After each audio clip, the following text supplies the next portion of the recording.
tree shoot better. I probably should have used those, but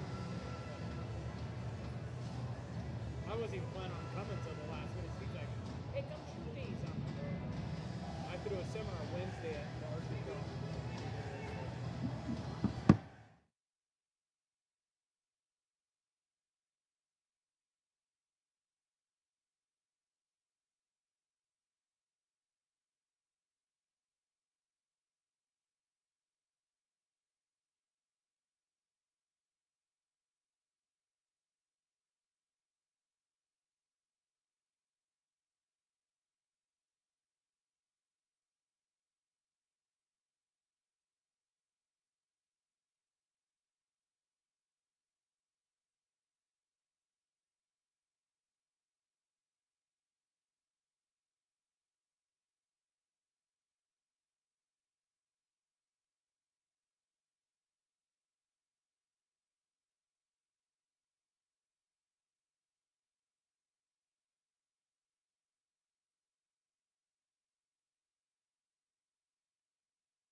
On the right of the finals field, please help us in the gather 9 seats for the prize-giving ceremony.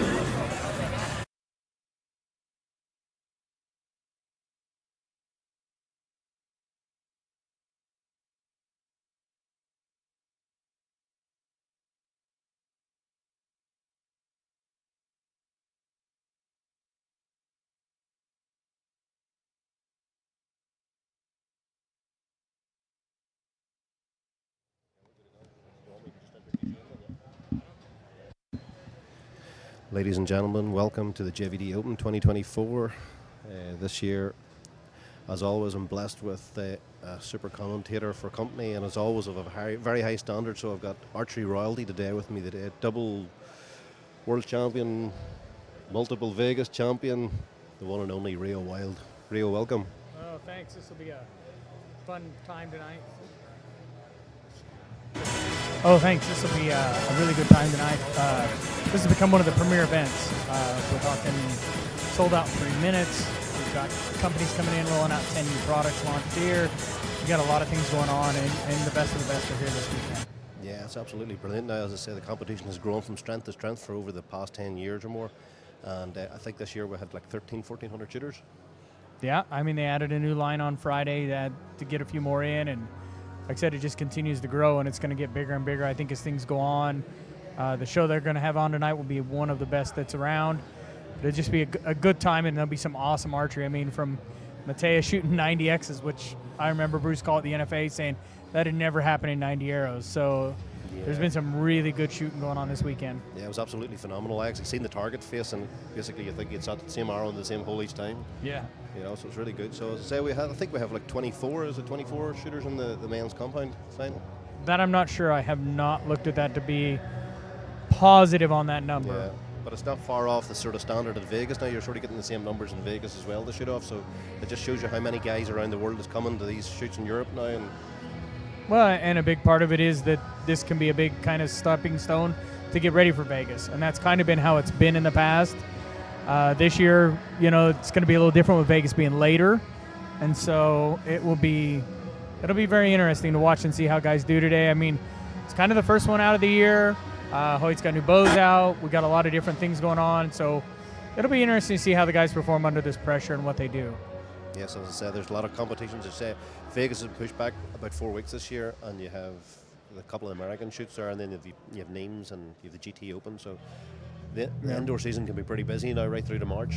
Yep, and to go that long, it's going to be real interesting to see, starting right now till then, how many people get burned out and continue the high level of shooting. It'll be very interesting. Yeah. And so, as you can see, we're getting ready to start. The light in the show is pretty good, so I'm excited to watch. First out of the gate, we're going to get to the Barebow division, which is always fun and exciting. You never know with Barebow what you're going to get. Yeah. But what do you think's going through the archers' heads now at this stage before they come out? You've been in this situation numerous times. When you're backstage and you're being called on, what sort of... It depends on how you're going in. There's times that you've shot really well, and there's times you like snuck in and you're like, well, this is a freebie. This is not, having been in the shoot up probably 10 plus times at Vegas, you walk in and you're like, yeah, this time I shot really good today. I feel really confident. And some nights you're walking in going, man, I snuck in. I didn't shoot a ton of X's, but like this is still my opportunity. So I guess maybe it's a freebie. We'll see how it goes. Ready for one last fight to crown a new king.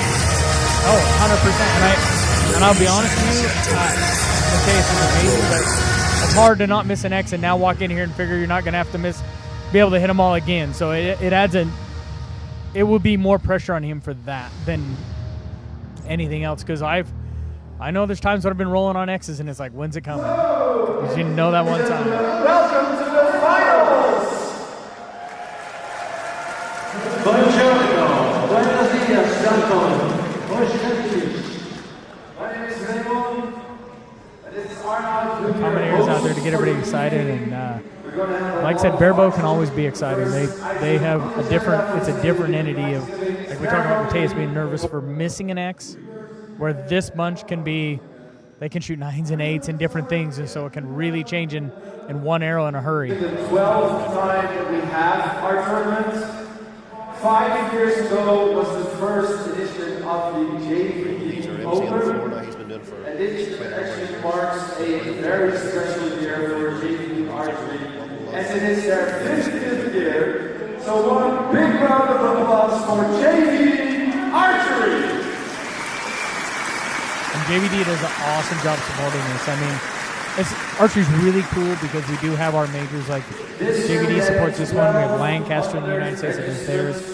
These organizations that are willing to support the sport of archery are just, I don't know how to tell you, it's an awesome sport to be in that they will do that. Bigger than we could have ever imagined.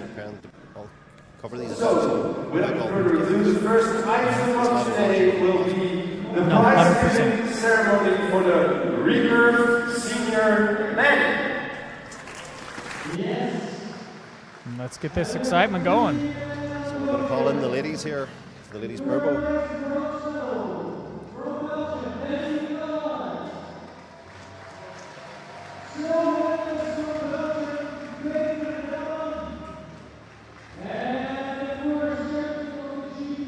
Oh, they're going to start off with some awards for some different categories.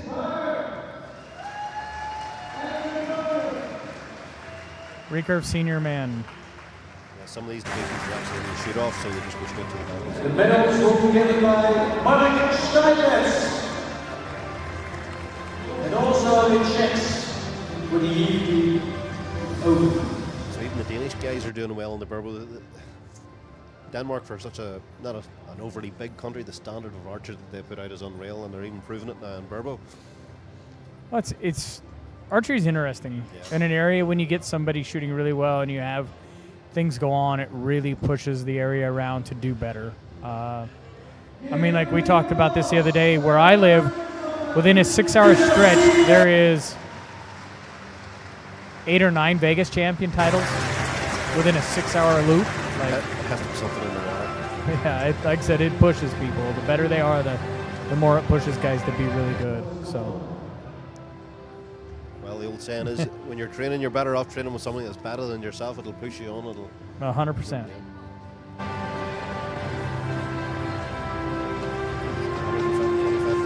Congratulations, Nice. €1,250, sorry. Yeah.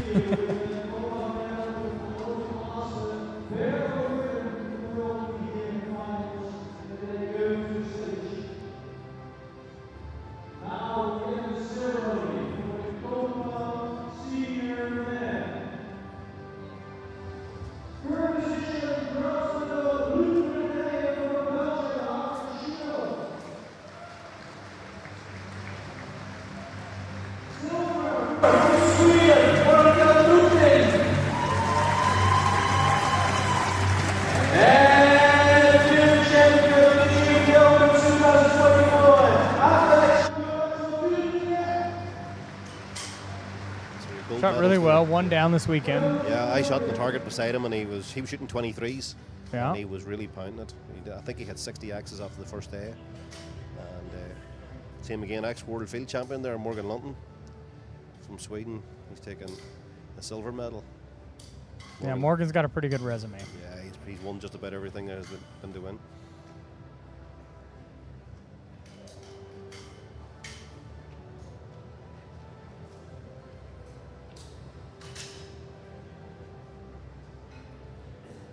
€1,750 there for first place in the senior compound. Yep.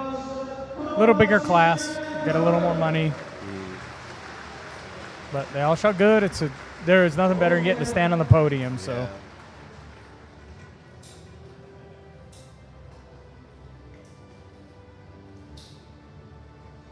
So I have a Hoyt, a Darton, and a Barebow as the top three. So it just shows you now.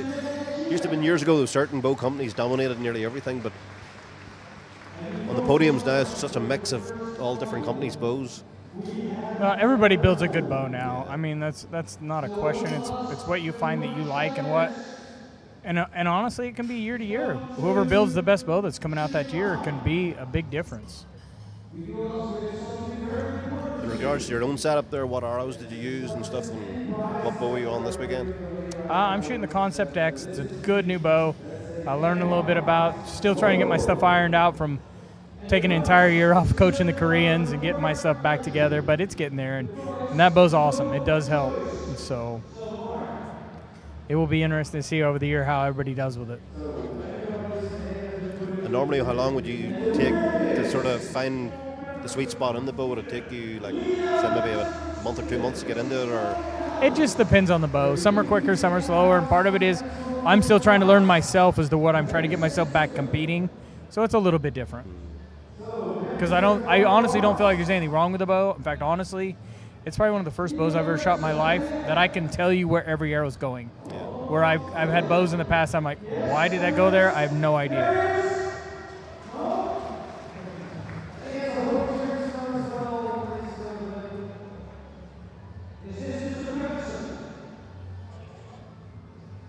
So we have another raffle here today, but the sponsors have been so generous. There's been numerous raffles for different shooting lines, etc., like, and they've given out some seriously good prizes. Yeah, they do a good job supporting.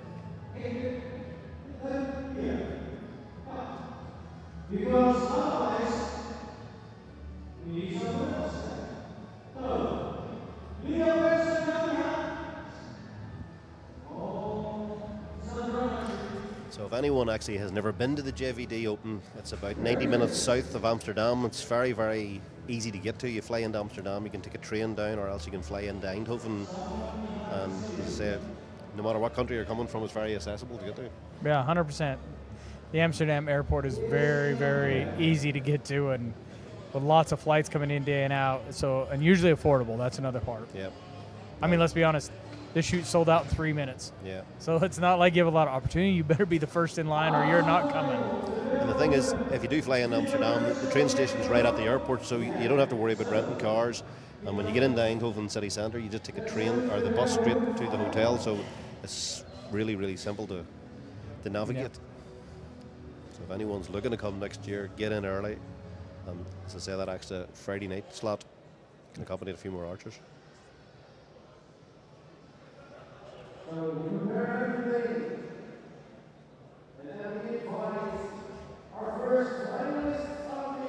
Did you ever shoot in the old venue, Rio? Did you?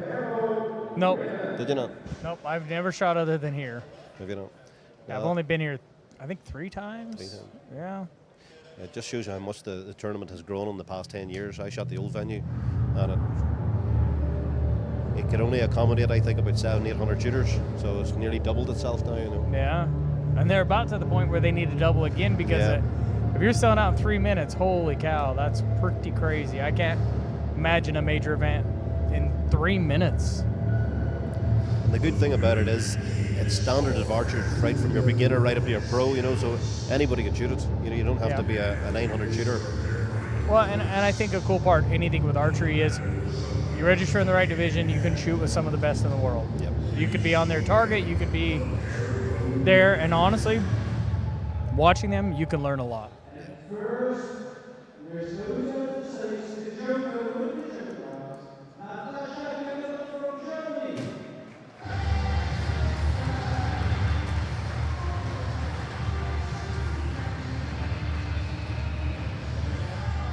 We're going to start here with our Barebow women, and it should be a fun time.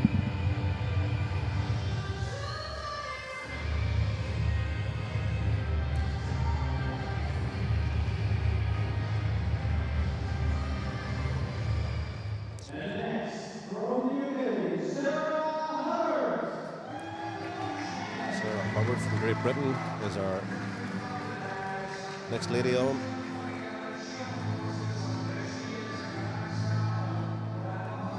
When you walk in, the cool part about this is they take 9 archers, 8, and they get your joker, and then so it's so different than just a lot of them than a person just outright winning it. You got to get down here on the floor and you got to really prove it on a whole different venue than just shooting arrows, and so it'll be really different. And Barebow, really, I mean, you have Lancaster and this are pretty much their 2 premier events because they don't get to compete in a lot of the other events that are around. So this is a cool deal for them.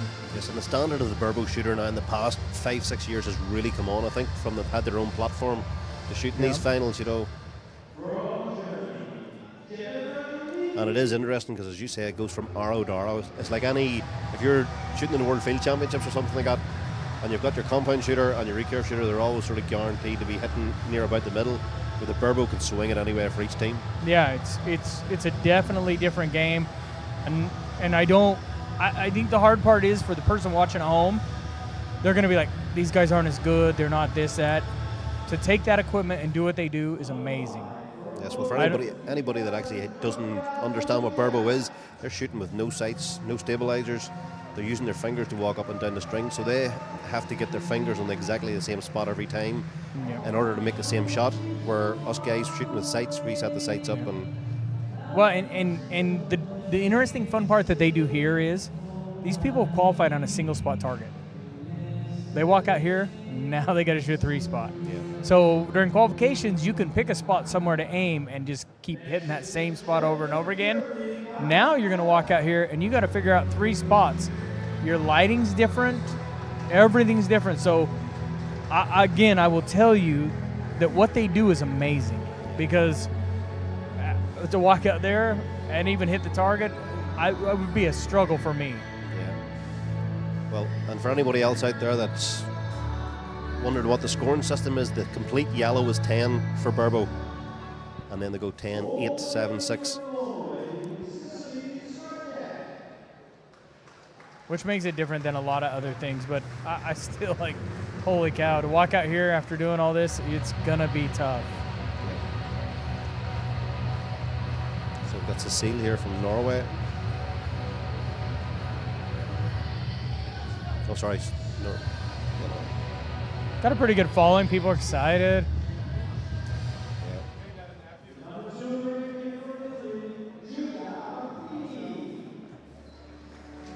And our final 2 are from Italy, so probably know each other very well. So that'll be a fun part when you got one of your country person on the same right there by you.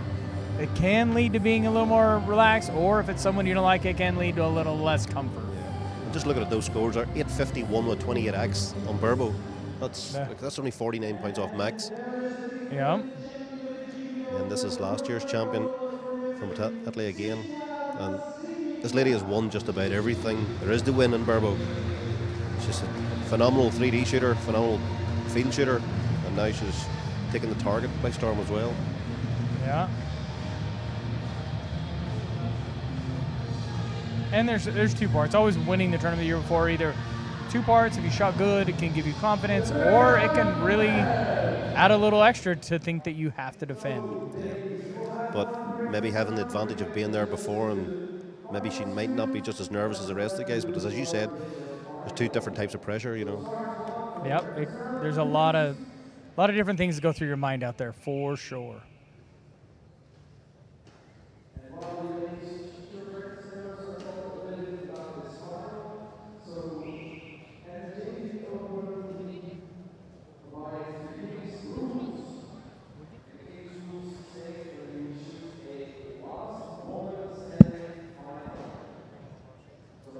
So I think we possibly could be getting one end of practice here. I think maybe we'd probably give the ladies, let them relax into their first end before the big show starts. Well, and during stuff like this, you just kind of like feel it out. You kind of feel what's your bow doing, what's your body doing, what's everything. And like there'd be times I even shot 9s and different things, just trying to figure things out to get it so that when they blew the whistle, I knew what I needed to do to hit the middle. But as you're watching, like as they're doing that, they're walking down the string to put their hand there, but so they can look down the arrow to aim with. Yes, they're using the point of the arrow as they're aiming. It's called string walking. It's a definite talent, not something you pick up overnight for sure, but it definitely helps them be way more consistent. Yes, and the thing shooting recurve, you've got a clicker, you've got the exact draw length every time when you pull through the clicker you shoot, but these guys here, they don't have anything like that. They have no aids whatsoever to tell them how far back they're drawn, or on like a compound where you have stops. Yeah. This is just drawing back to the face and keep them working on your tension. And Yeah. as I say, it's probably one of the most nerve-wracking styles to be shooting. Yeah, not a lot to fall back on, but there also is not, if you mess up, it's kind of on you because you don't have a lot of equipment to go wrong with. No.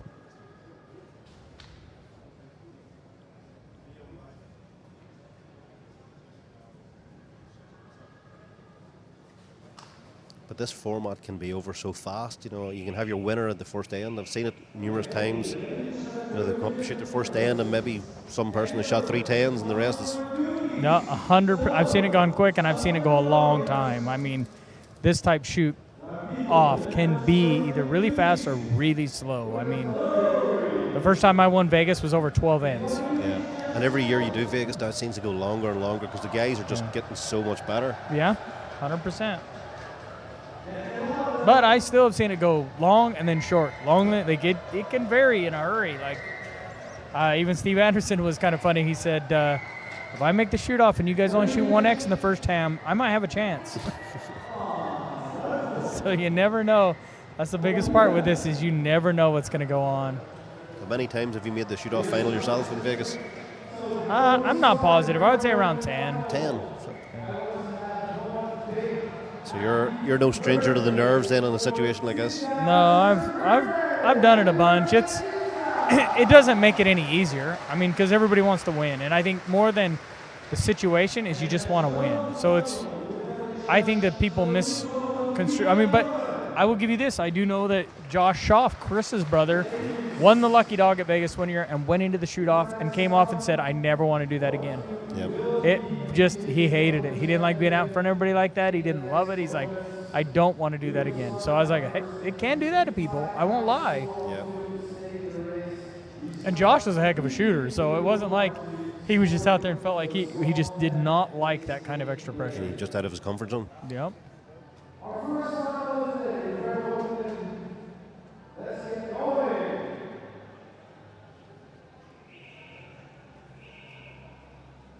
Well, here we go. This is when it changes. Everybody now goes for score. Yep. And every arrow will count. And in your mind, you're like, man, I can't mess this up. I got to make sure I got it right. And you just, because like I said, it could be one end. It literally could be your 3 arrows and you're done.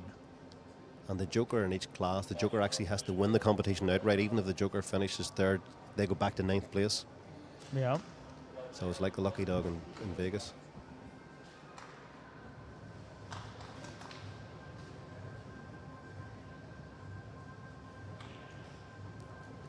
Lots of 9s to start with.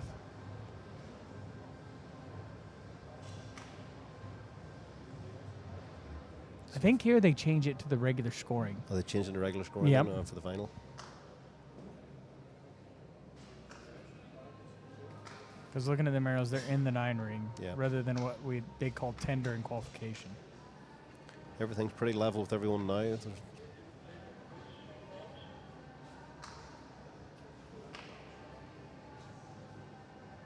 Oh, it's a little wide. Well, we got a 26 down there. That's the standard so far. Yep.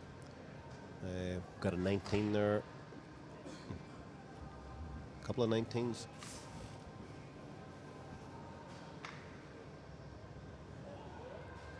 Our defending champion with a 60 needs a good arrow here to stay in. Yeah. Oh, we got a couple of 27s, so that'll be our leads. 27, 27. So the defending champions 25. Well, it looks like we have 2 at 27 and 1 at 20, a couple at 26. So that should be your tied for first and your tied for third. Yep. But we'll wait for the judges for the official calls because what we see on camera, what someone sees with their binoculars can always change depending on the view when you get up close.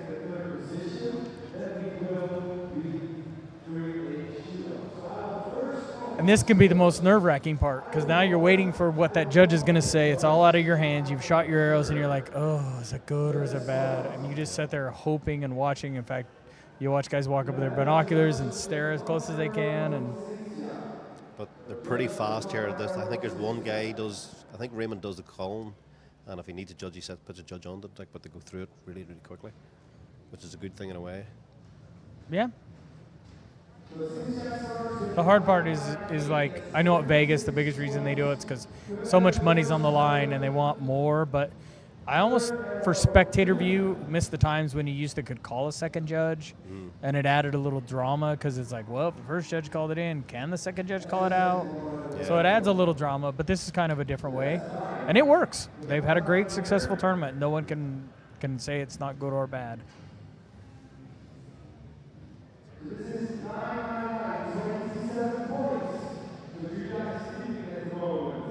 Well, that 27 that we thought was there was a 27, yep. So that's the standard now.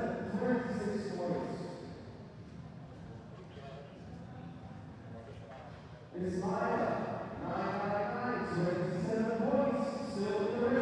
we have another 27. She was upgraded there. Yeah.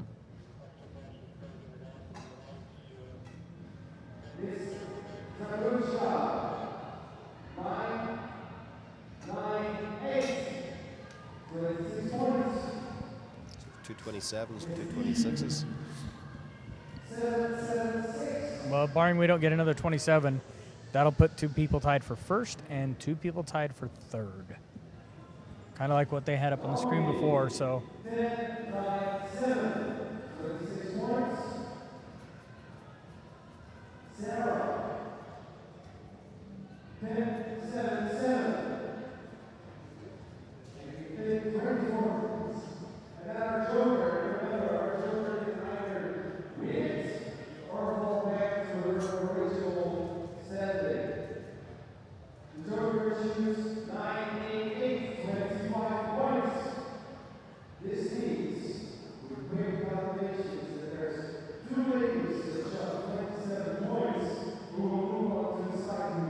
This will move our joker back to her original position so that she won't, because like I said before, if she doesn't win, she drops back to where she was. Yeah. So having not won, she goes right back to where she was. So she got a little bit of excitement, but short-lived usually. Very few jokers do you find, and you're like, or even lucky dogs that it's like, oh my gosh, they could win. Yeah, I think there's been a couple of lucky dogs as won in Vegas, haven't there, over the years? There's been 2, yep. Yeah.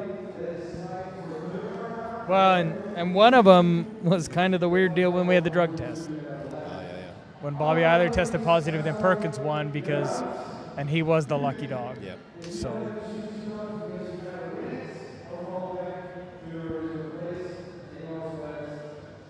And as I once had somebody say, I would much rather be lucky than good, because if you're lucky, something good happened. Absolutely.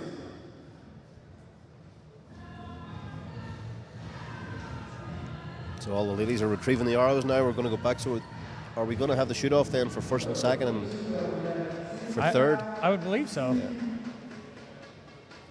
Yeah. And I think they're going to let them stay where they were. So, and they weren't too far apart.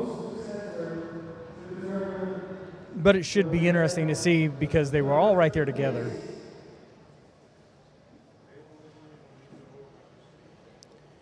When you sit back here and you look behind the scenes, the work party that's involved putting a tournament like this off, Sanders got such a big crowd of guys, and they're giving up all their time. They're all volunteers, you know, to put on a tournament like this at this level. It's unreal. Oh yeah, the archery community is pretty awesome. I mean, I looked at a lot of the crew. Some of the judges and volunteers are all archers that understand the game and just are trying to give back. And there's a pretty good crew around here. I will say that he does a good job, and this event is very well done. Yes, and he's such a nice guy, Sander. He's one of those guys you can't say no to. Yeah.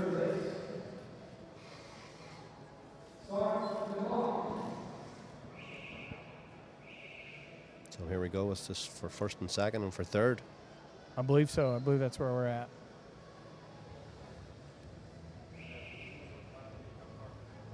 Oh, no, it's for first, all 26.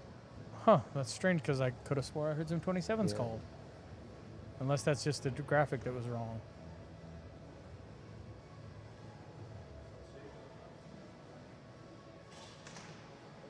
So we've got a 9.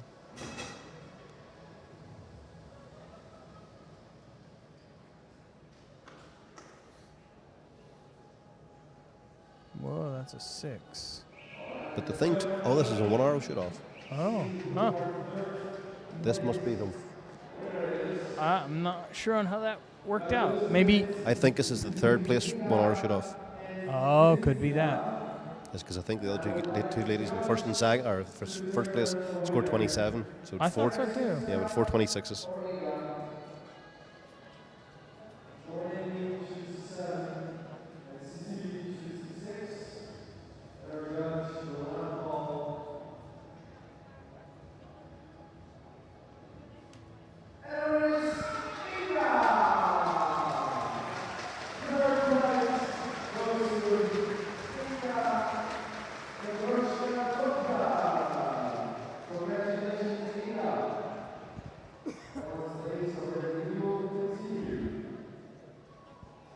So it looks like we have our winner then. That was the first place shoot off. Iga from Poland.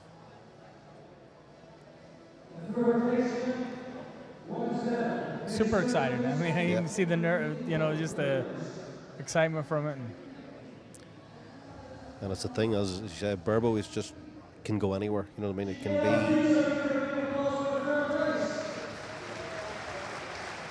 Yeah, it could. That's the thing. You never know where it could end up.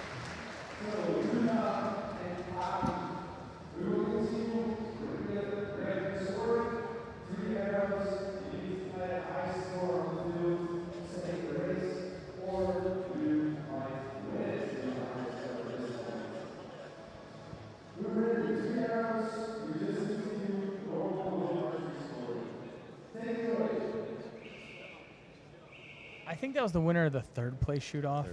This is what we have now down for our first and second.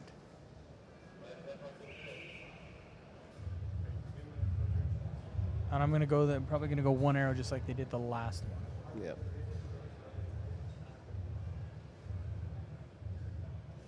And if you can't hear it, they're doing a heartbeat in the crowd. So there's nothing more exciting than like, hey, guess what? Your heart's racing now. They're putting another sound out there that sounds just like it. We've got an 8-9 liner.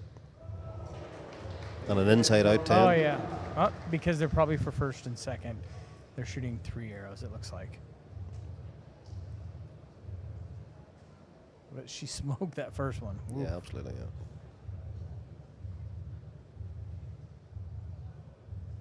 And that is one of the fun parts about being out there. You can learn a lot about how your competitor shot or how you shot from pretty much the reaction from the crowd. You hear the ooh birds or the ahs or, any of those, and you go, whoa. So we're looking pretty good here for 10-9 on target number 8. And it looks like a possible 9-7. Yeah, you got a pretty good lead. But like I said, again, with Barebow, It could change. I'm not. So there's a Yeah, 10. there's a so 10. That's a possible 26. And there's a 9. So that. 28. So there we have our winner for first and second. Yep. That's a pretty good shoot off, a 27 and a 28. I would say that's pretty darn good. That's pretty respectable, for Barebow. Yep. And like I said again, I don't think people will watching this understand how difficult that is to do. You have so many parts of it that no clicker, no scope, no peak, no. The average archer is going to have all these things, and they don't have that. Yep.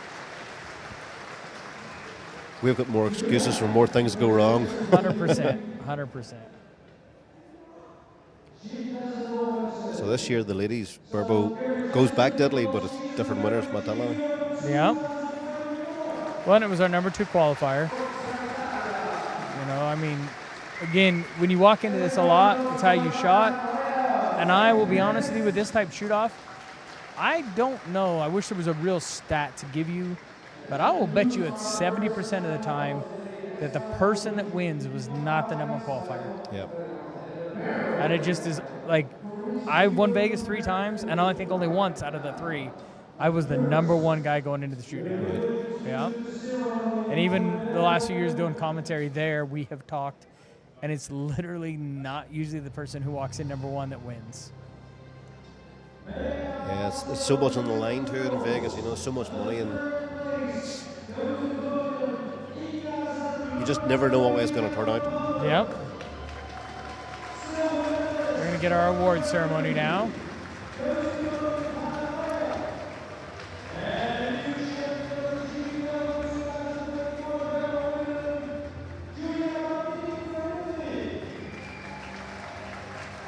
So we've got Poland.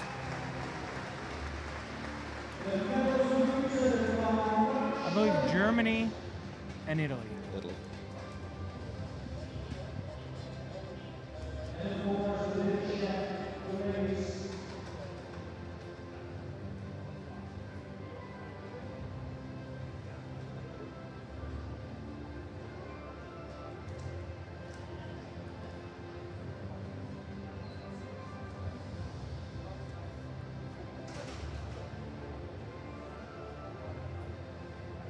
It's hard if you win sometimes to get the smile wiped off your face. Yeah. It's pretty good. We've got another 1,250 euros for first place, 625 for second, and 300 for third. So that's not a bad weekend's pay for the ladies.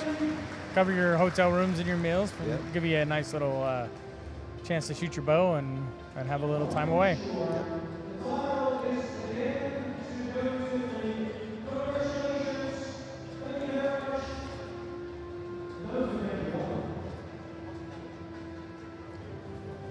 So coming up next is going to be the Barebow men.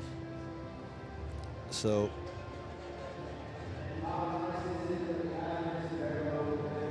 a few of the old regulars there. We've got Giuseppe Simandi back in again shooting. Giuseppe, he's been a long time Barebow shooter, but a phenomenal compound shooter. Yeah. Yeah, he shot compound for 1 season there. I think he done names a few years ago. He qualified with like 594. Yeah. But his heart is always in Barebow.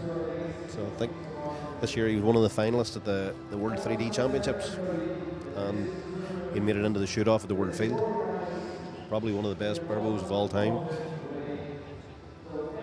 And we will have a new champion. Like, there will be somebody new, so.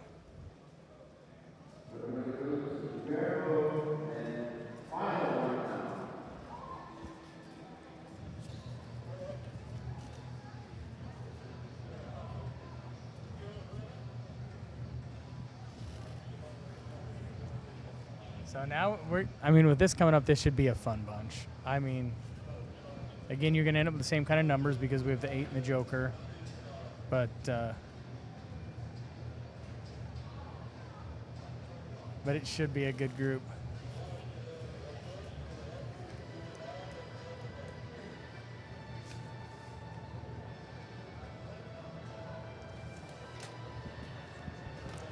Let's see what we got here. Looking up some of the results from today.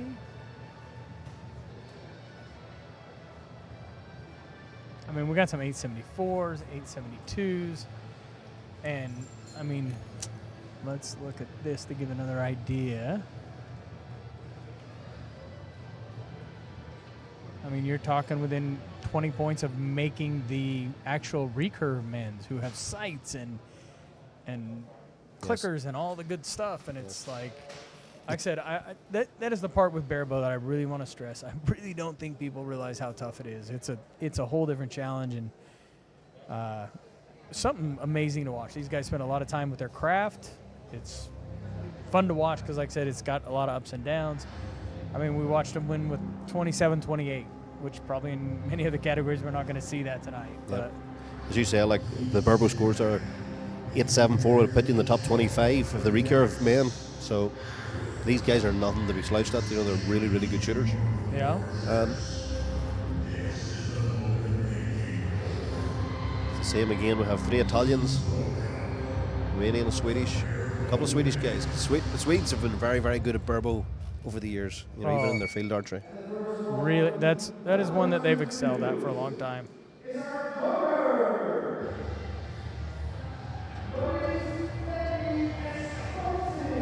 And that's one cool part about this tournament. They do a really good job with the intros, play a little music. It's pretty fun. Like I said, they do a good job with it.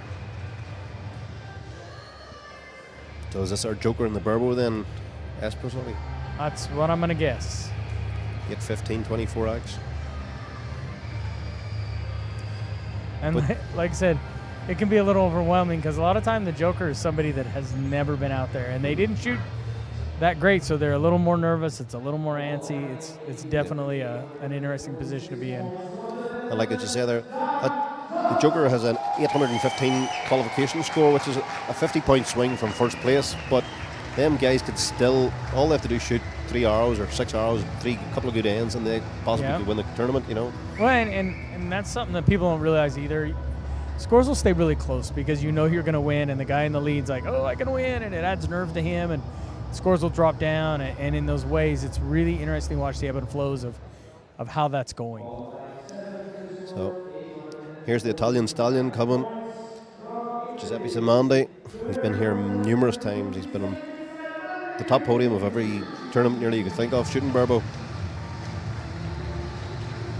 Yeah, and that's a big part of spending the time and understanding it and being just on top of it. It matters how much you work at it. So same again, 849, 34x. He's only 51 points off max score. You know, just gives you the standard of these guys. Yeah, I couldn't do it. No. I don't know that I could bring enough arrows from overseas to stay even in the tournament. I would run out with what I would miss.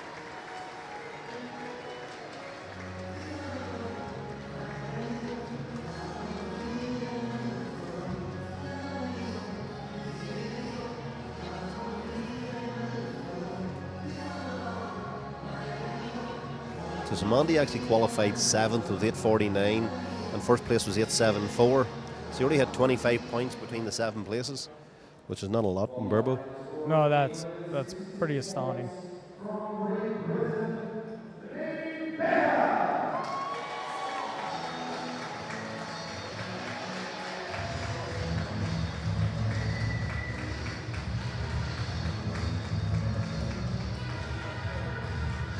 And again, this is a different type atmosphere for Barebow because, you know, they're allowed in the World Field, they're allowed in some other ones, but they don't get shows like this very often.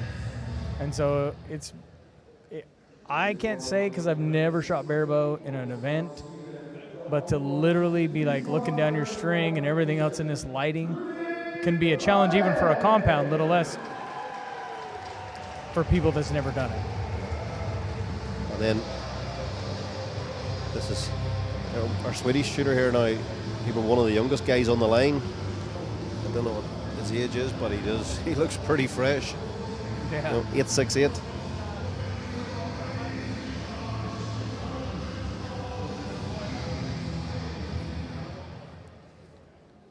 There's Marcus Alliston.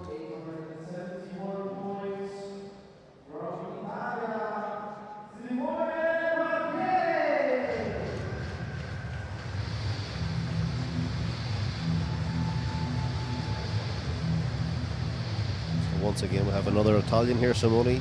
8'7", 132Xs. Italians are always never far away, especially when it comes to Barebow. And I think, again, it goes back to the whole avenue of, like, if you have good shooters, it's going to push others.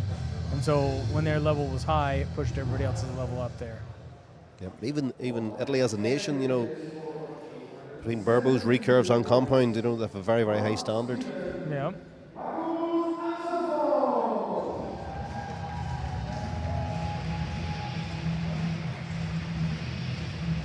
Again, just like I said, there's another person from Sweden, and so it all comes down to people doing it that pushes the others to those high levels.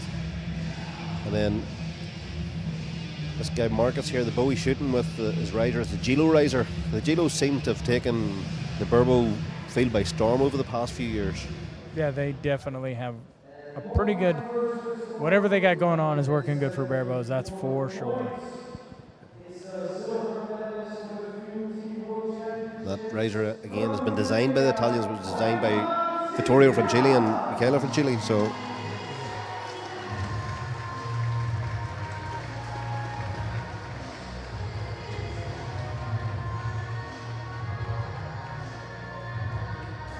which we'll see Miguel later in the regular recurve shooting that same riser. I'm talking about young, he looks young. Not sure on an age. Let's see. Let's see here. Not a lot of info on him, so we'll have to go with just he's young.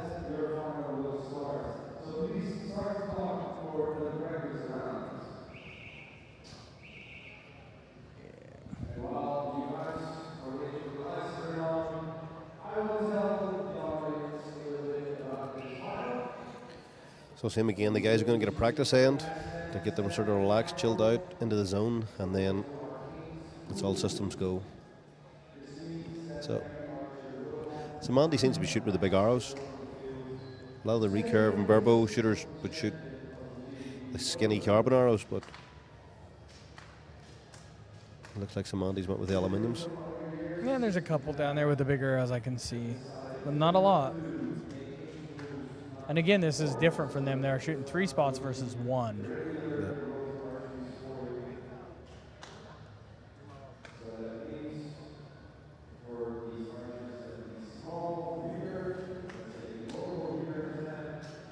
And you notice versus the men versus the women, they're shooting a little more pounds, a little different on the speed of the bow, so they don't have to hold as low to look down the point of the arrow to hit where they're aiming. Yep.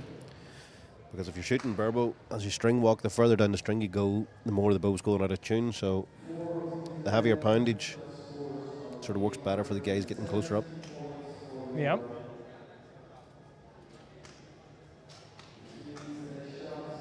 But this is a style about form. You have to have really good form. If you don't have good form in this here, you're going to get punished hard. No, and again, that's like I say, it's an art in itself. You got to have a good release. You got to have, you know, lots of parts of it working together.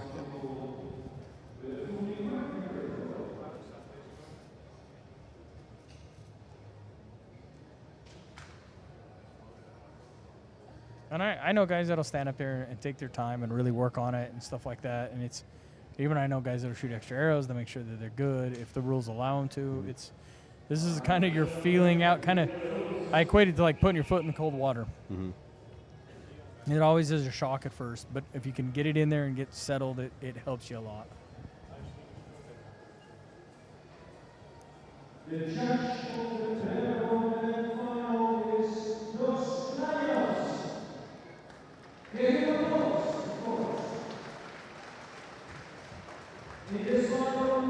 Yep, so that looks like the practice end is over, so it's back to the line. And now the fun begins. I mean, like I said, last one went one in before we had it separated between first and third. And you know what? Like in all these last couple of categories, there's been €1,250 for first prize, so there's a lot of money at stake too. You know, for all the shooters. Yeah, and I don't think people realize that might be a part of it, but you also have contingency. You also have, and a lot of guys, we talk about money. It's really not about the money. It's about the title. Like I so many times, like, money will come and go, but the title matters the most. And I think that's the hardest part is guys don't realize what the value of winning is. Well, the thing is, like, if you win this, your name goes on the mat round the floor. You know, you're a king of 2024 or so on. You know, so everybody wants that title. As you say, the money is sort of irrelevant. It's nice, but you want the title. You want to be known. The money will come and go. Yeah. Checks will cash and be spent, but to have your name on the deal is one of the things that is really cool. Yeah.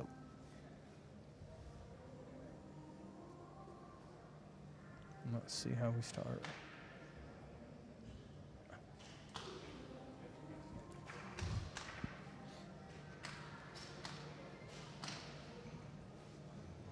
Oh, we got a few 10s to start off. Yep. Our first seed, he's 10. And our fourth seed got a 10 in there, so. Like I said, a big part is like they're shooting 3 spots versus the 1. So this is a part to add a new twist in the game, I would guess you could say. We got a 20 on the end. So our number 1 seed's looking pretty hot. Yeah, he's rolling. With a 2-point lead, it looks like. Yep, this could be over in one end here. 29. That's going to be tough to beat. In fact, that's unbeatable by the scoring because the next I see no is one else is 28. 2 10s, yeah. So to walk out there and do that right out of the gate, that's pretty amazing. So we'll just need a confirmation from the judges, but we think we could have our winner in the gents Barebow in the first end. And actually, you could have second, third, because I see a 28 and a 27. Oh, there's 2 28s. 2 28s. So you could have a shootout for second and third. 27 will fall out. But then we have our backer there. That's the thing. This guy, he's just shot 1 scoring arrow, so it's a 10. Hey, he paid for that time. He wants to use it. Yep. So he's on an 18, so another arrow to shoot. Oh, he's got a 10, 9, or maybe a 10.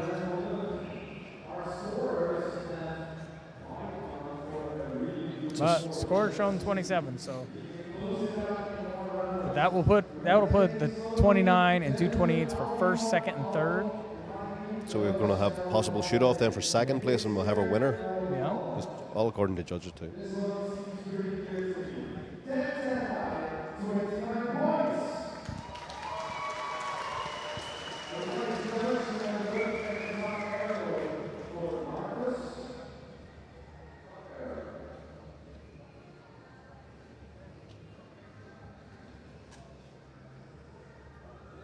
Nothing more nerve-wracking than watching them look at him like that because you're like, is it in? Is it out?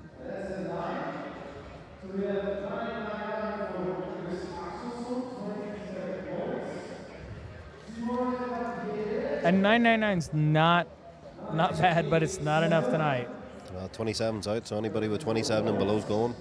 Yeah. 24 for Simon.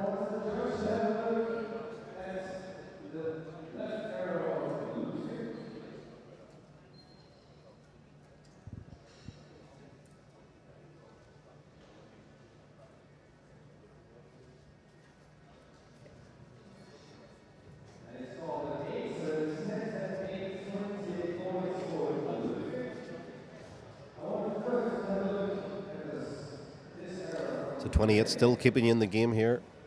Yep. But the 29 has won it. I mean, like a lot of the recurve guys, even they come out shoot first 10, 29. Oh yeah. You know, they'll struggle.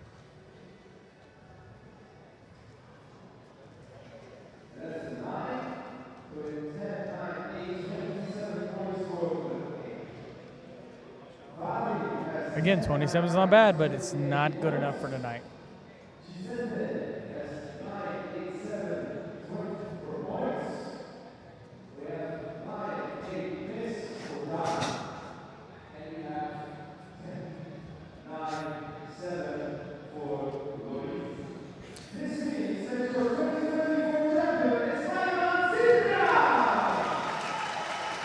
That's our winner.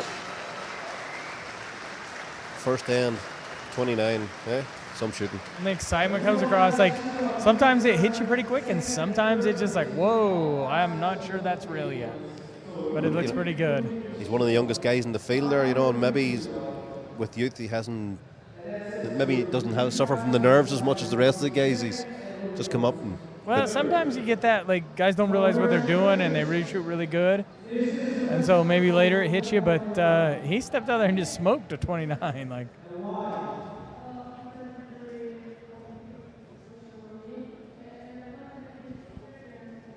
and the funny part about it is he shot a 9 on his last arrow. Yep. Like, truly, like, so.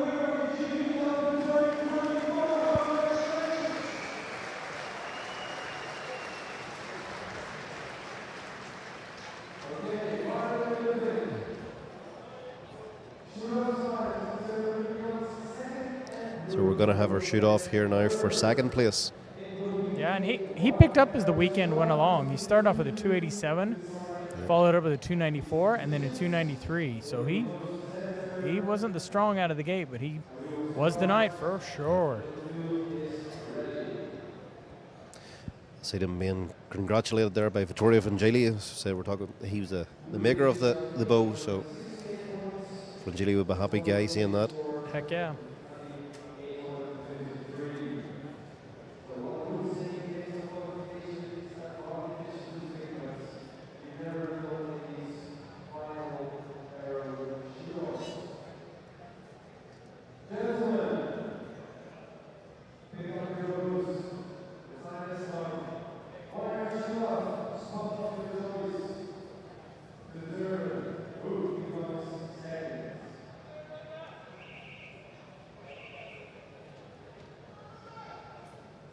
No, I don't know if this is worse because I've never had this situation to shoot off for second and third. But I can't imagine that, like, your disappointment because you didn't win, but now all of a sudden you got to fight for a position. Well, It's got to be a different mindset than I can imagine. and the difference in 1 arrow is making a couple of €100, you know, so Yeah. that's a 9. Good strong start there. And he's happy with it. It's solid.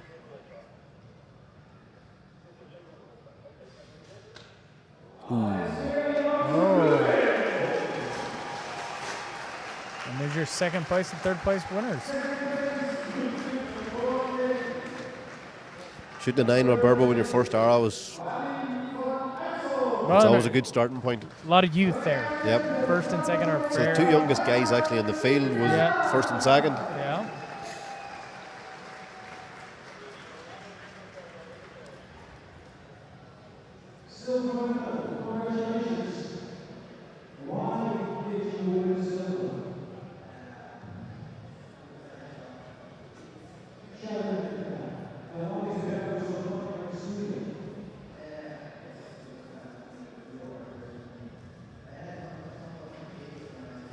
And that's another new part. Like, for a young man to get interviewed, it's not always something that you get to have to deal with, and you learn, Yep. you know, on the fly, here you go.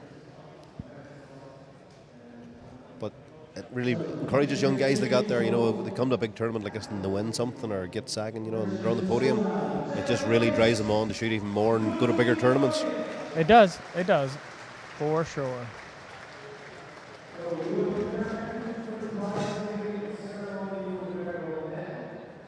And it's just amazing this tournament's come from 2011 to now, for this is the 12th year of doing it, to end up as big as this has got. It's just almost crazy. Like, Yeah. As you say, the strengths behind their work party, you know, everybody is doing it. Without all them guys, all them volunteers, none of this would be possible. Yeah, for sure.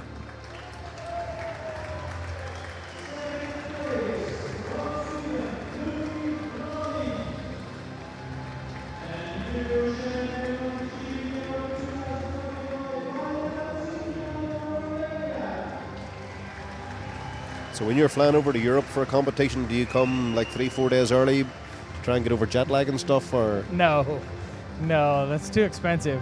So, you just ride the wave? yep, we just come in and hope it goes as good as it does. Jet lag hit a little bit night before last. Last night was okay, but yeah, it gets pretty tiring. You learn to deal with it. You learn to do the best you can. Sometimes I think it's worse coming from America to Europe rather than going the other way, because when we go to Vegas, we would always arrive, you know, sort of 6 in the evening, 7 in the evening, so you can slot into the sleeping program pretty Yeah. quick. But when you're coming from the States back to Europe, Yeah, I landed at like 10 in the morning, and then to spend the whole day trying to figure out how to get by was pretty rough. It can be, I mean, you get here and you think, oh man, I'd like to take a nap, and that's kind of the worst thing to do in the world is lay down and sleep, because then again all night you're awake. So it can be a challenge for sure.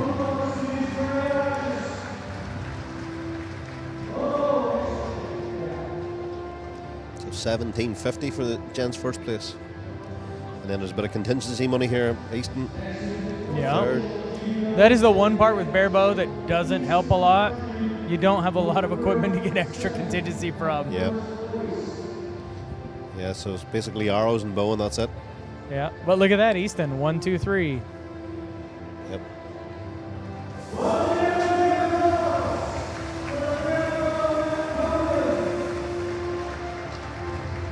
Very impressive.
Well, pretty lucky. New guy gets any Hoyt bow of his choice. It's pretty good of Hoyt to sponsor and support that, and you know, This is one of Hoyt's sponsored shooters too. This is Leo Patterson from, I think he's from Sweden. yeah, So another boat is collection. yeah.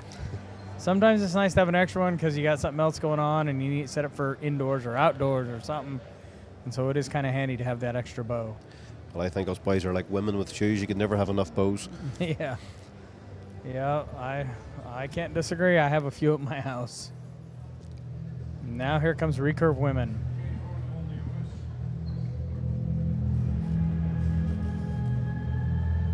And here again, we will have a new champion because we do not have our defending champion. It's pretty interesting. Both our Recurve divisions will get new ones. Our compound divisions have the repeating champion in the shootdown. So, like I said, it's just kind of interesting as the ebb and flows of how these tournaments run. Yeah, and how tight even the top 15, 20 shooters are, you know, so as I say, Yeah. you can have 9 completely different shooters that wasn't in the finals last year. Yeah.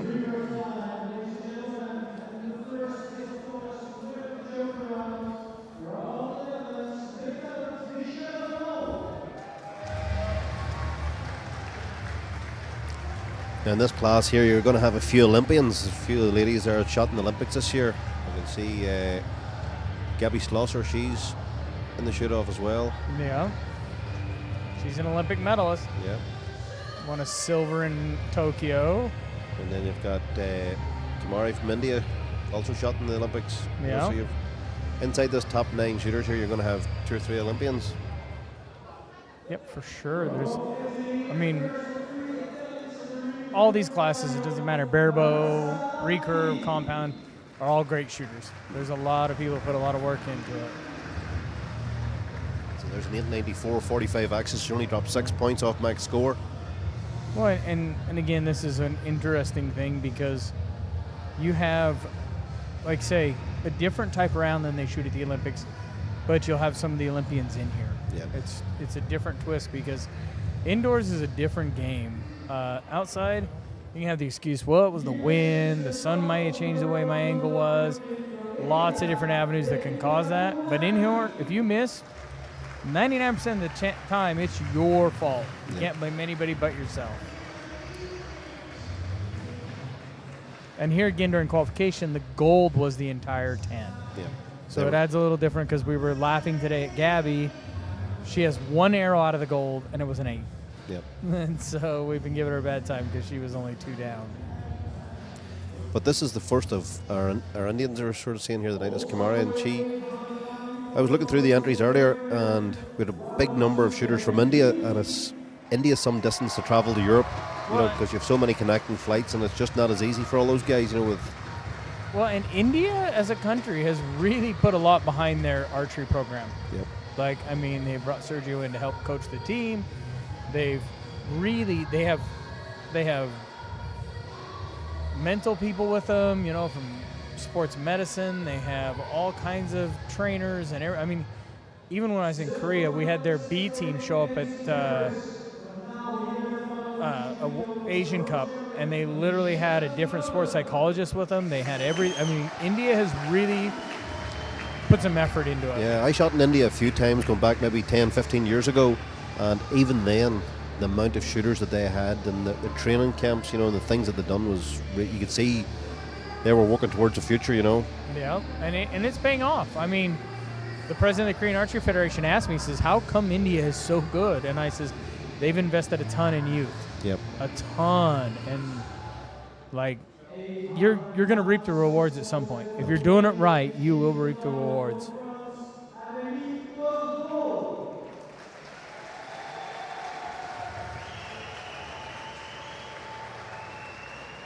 And the cool part with indoors is you will see people that didn't make the Olympics because it's a different shooting 70 meters versus 20 yards is totally different. Yeah. Or 18 meters, you know, it's a different game. This is the first of one of our French shooters now. In Europe, probably France has got one of the biggest number of shooters. You know, it's phenomenal. I think it's like something like 90 or 100,000 registered shooters in France. Well, it's a cool deal because it's a little different. If you want to bow there and you want to shoot, you have to register through the federation. Mm-hmm. So they've done really good with politics and getting their federation to be aligned with the government so that they can track who has bows and shooting them. Yep. It works great for the federation because guess what? You now have 90,000 members, and it helps, you know, with sponsorships and money and revenue. It makes a huge difference. So, yeah, if you're in another country and you can get that done, not a bad idea.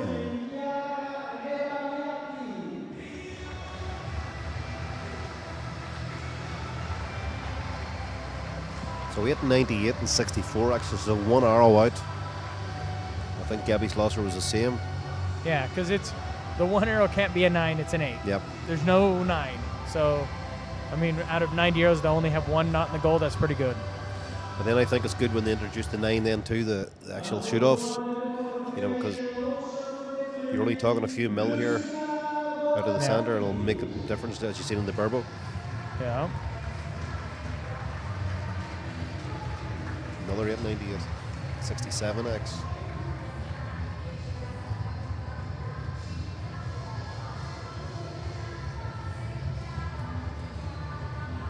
And she's the #1 qualifier. So, but only a couple X's separated these girls. Yeah. So even if the golds counted 50, 60, they're all within a point of each other. They're all within a few X's. So it was really close qualifications. And again, we're going to start here with a practice end, just to kind of, and for you at home, the biggest reason they do this is because you walk out there and the lighting is totally different than anywhere else. Some places will even have a practice range, they try to emulate it, but it is so hard to emulate what's out there, and where you stand can even make a difference. Yeah. And what do you find? You go shoot slightly left or slightly right from a training hall to the actual shooting venue, or it's different on everyone. I wish I knew that there was a way, because then guess what? I wouldn't need a practice in and it wouldn't worry me. But the lighting can be so different at every venue. There's not that light coming in will make me hit a little low or a little high. It's all different. And so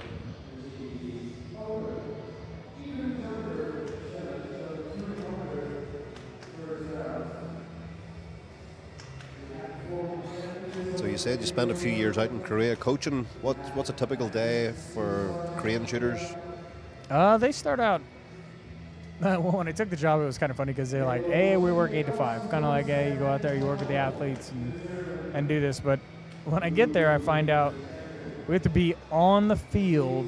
Like they have a track and field, and out in the middle is a soccer field, and we would show up there at like 6 in the morning, and then you would be they do like a calisthenics kind of thing, a exercise, kind of jumping up and down and stuff, just to loosen up. And every team was there, not just the archery, but everybody that lived at the training center was there. And then some would go and run, some would do other stuff. Our guys would run like 4 laps, and then we would go to the gym, and they would work out in there. But a lot of it was stretching, kind of trying to keep muscles loose and stuff.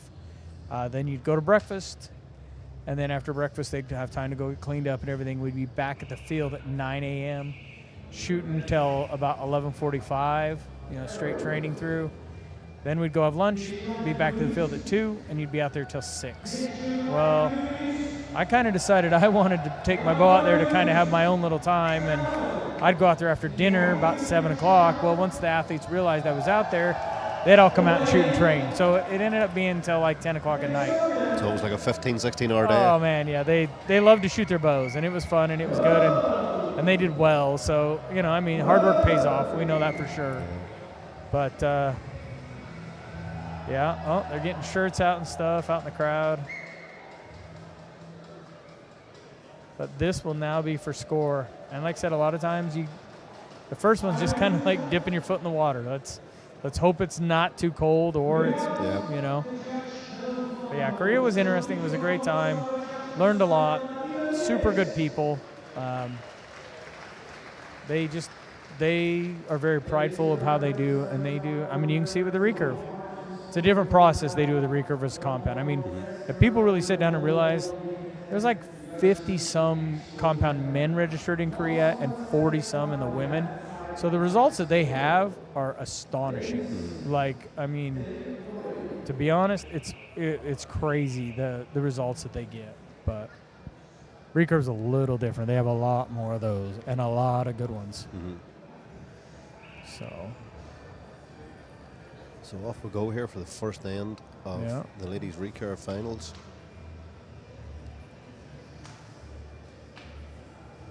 So Penny Healy from GB, she's got a 10 in there in the first arrow. And we have her second ranked shooter with a 10. Gabby Schlosser with the 9. And Bori with a 10. Penny kind of busted on the scene a couple years ago. She just really hadn't been around and just... Yeah, well, she's quite young. I think Penny's only about 18, 19, so I think... Yeah. I think she won this 2 years ago. Yeah, that's right. She's got terrific form. She executes her shots really well. So. Shaking her head, so that's a good sign. Got some 10s, and she's already off the line. Well, they're 30. She possibly could do this here. Yeah, could be a first one and done. Well, we have a 29, we have a 30. We have a 10 sitting down. Well, that's a 20 now. So you could have one more 30, but we have 1, 2, 3 29. So definitely going to be a shoot-off for second and third, or for third, sorry. Yep, for sure third. Let's see how this one ends up.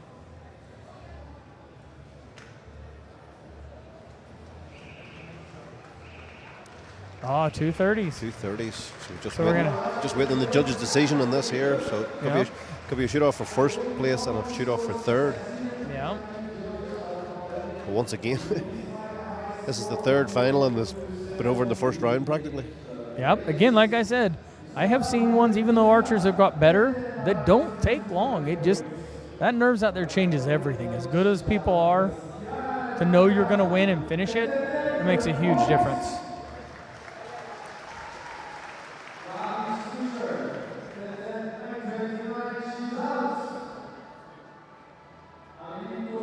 Gabby Schlusser, she's 29 points. No. So that should put her in the third place shoot-off.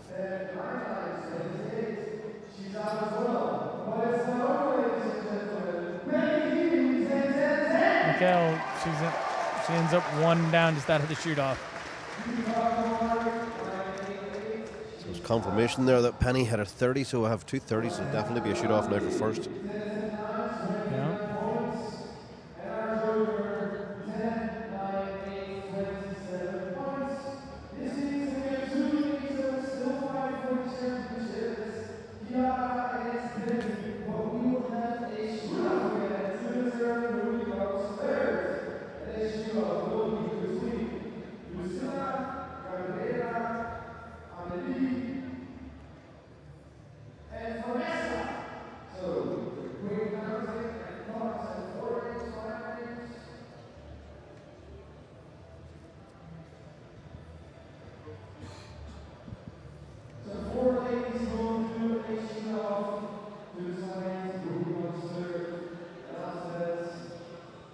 Yeah, I mean, again, we're down to the pretty much the medals here in like one end, and so.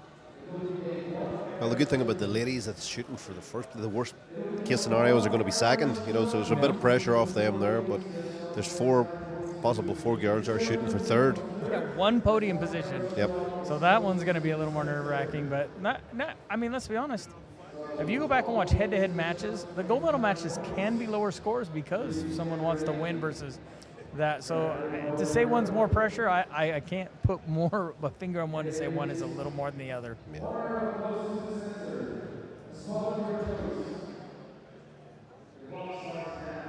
But it's good that they're doing it this way because honestly, it lets us know who's third, and then the show gets to carry on to who wins. So the ladies in first shoot for the first place gets to sit back and watch this round. Yeah. So 1 hour shoot off here for everyone. Target 10 inside out. Yeah. Gabby shot a 8-9 liner, so she's out of it. Yeah. That's maybe a another 9, 9. I think so. Target 10 is our third place winner. Yeah, smoked it. Yep.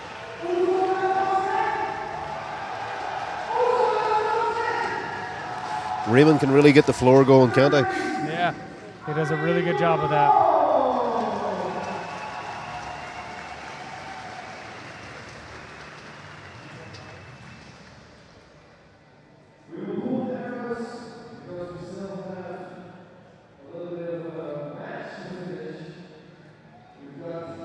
She doesn't want to talk to him. No, I'm good. I'm good. Camera shy. Let me run.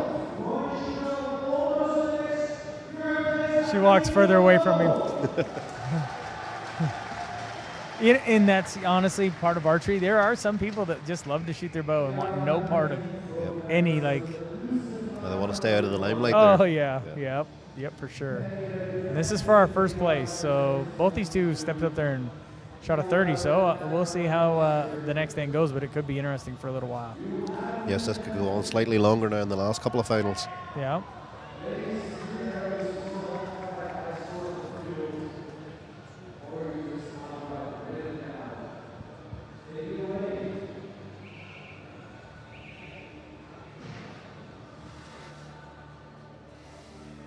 My bet is it ends this one.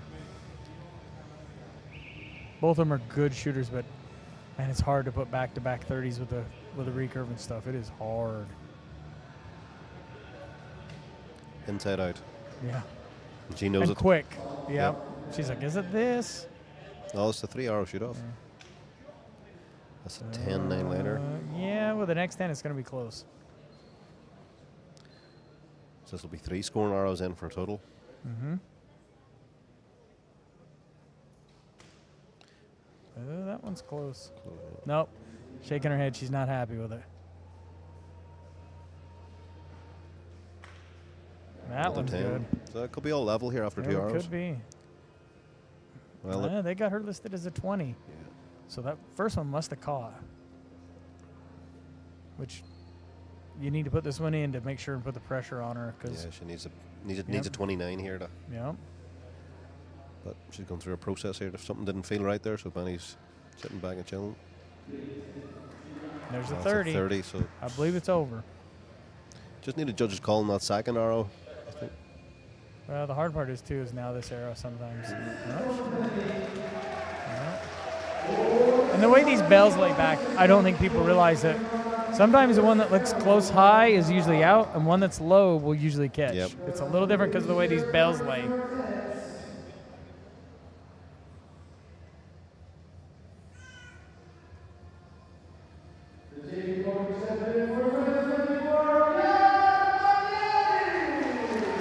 Rebligetti, she's the winner.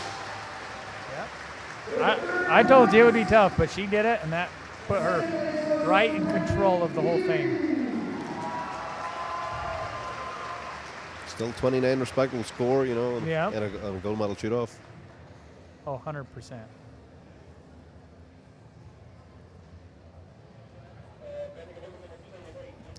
So the good thing about this highly talented bunch of shooters that we've got is it's making this afternoon go pretty quick.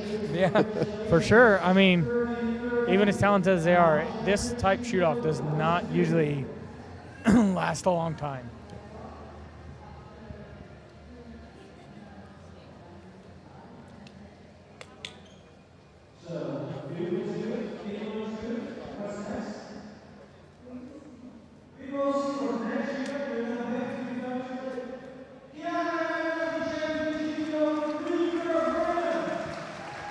So for a tournament like this here, what would your training process be? How many hours a day or how many days a week would you be shooting? Depends. This is early in the season, so it's not as much because you're just getting into it. Like, it's a lot of, because you can train really hard, and it's just a lot of testing your equipment when you get here to see how it goes. Unless you've got a bow that you had for a year that you're really into it, there's a lot of testing. So you try and get yourself physically strong enough to shoot a bunch of arrows, but I don't know that it's like I kill myself trying to get ready for it. Sometimes you can overshoot, overtrain, you know. 100%. And the hard part too is, with what you got going on, it depends on what, like, a lot of stuff at home will work. It's just when you get here to see how it goes. Yeah. So it's a case of probably shooting quality arrows rather than quantity. Yeah.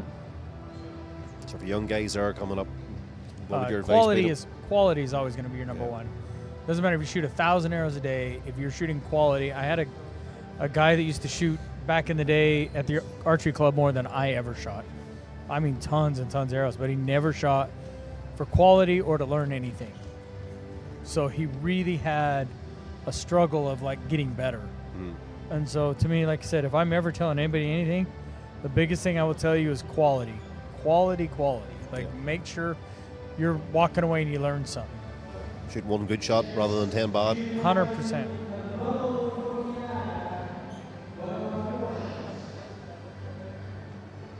So €2,500 for first place in the ladies recurve. Yeah. But you can see the difference there in the prize money. Just that 110 was the equivalent of €1,250. So Yeah. a few contingency checks here. Yeah, make sure your contingency check's big because it will cover the others pretty well. Yep. The contingency is a big thing too with winning, because it's, a lot of these guys would be sort of full-time athletes now, you know, when you're getting into the recurve sort of section, Olympians, you know, they're young Penny, she's an Olympian as well. So those guys would be training full-time, you know, at their local, their national centres, so to speak.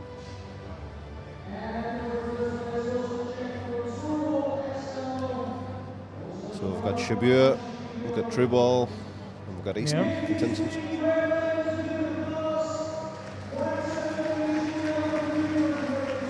And your contingency money could quite easily double your prize money. Oh, easily.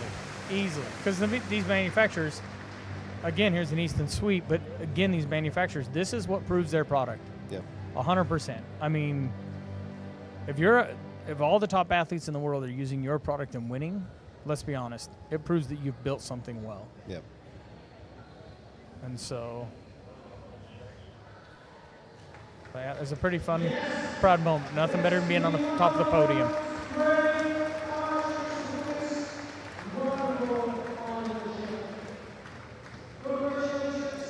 So now we're moving on to the gents recurve. Yeah. And again, here you'll see some Olympians. You'll see medalists. You'll see,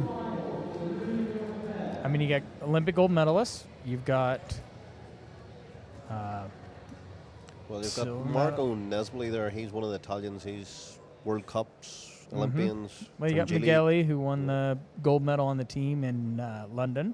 Yep. He also won the World Outdoor Target Championships as well. Yeah. And then we've got a guy, a homeboy here, Chef. He shot a 900, I believe. Yep, and hasn't been shooting in a while. Yeah, he took a couple of years off, so it just shows he has not lost his touch. Yeah. Well, and talent's talent. Once you got good form and you understand how it is, it doesn't take long to get back at it.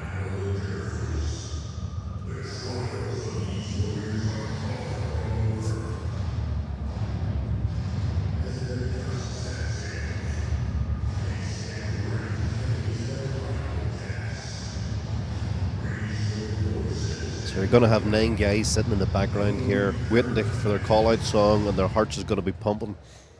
And all but 2 or 3 of them had all their arrows in the gold. Yep. Like, there's some good shooting that went on this weekend. And again, there's that whole thing too. Like, if this is your country, is it better for you or is it worse for you?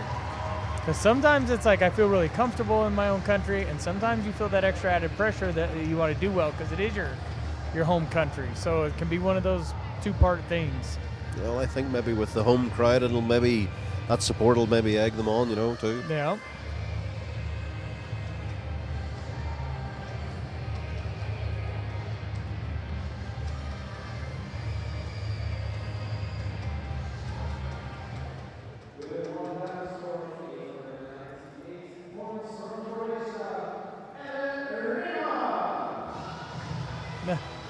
Miguel looked like he was trying to skip his place in turn.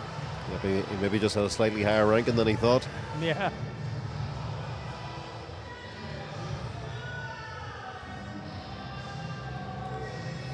So we have Remar from Croatia, I believe. Yeah.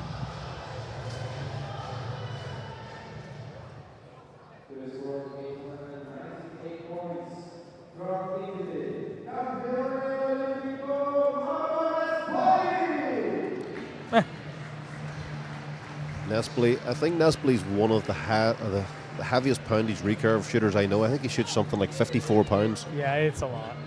It is a lot. But to do that, you have to train a lot. Yeah. Because otherwise you'd shake your fillings and your teeth loose. Yeah. This guy's shot and everything and won everything. He's top end shooter too.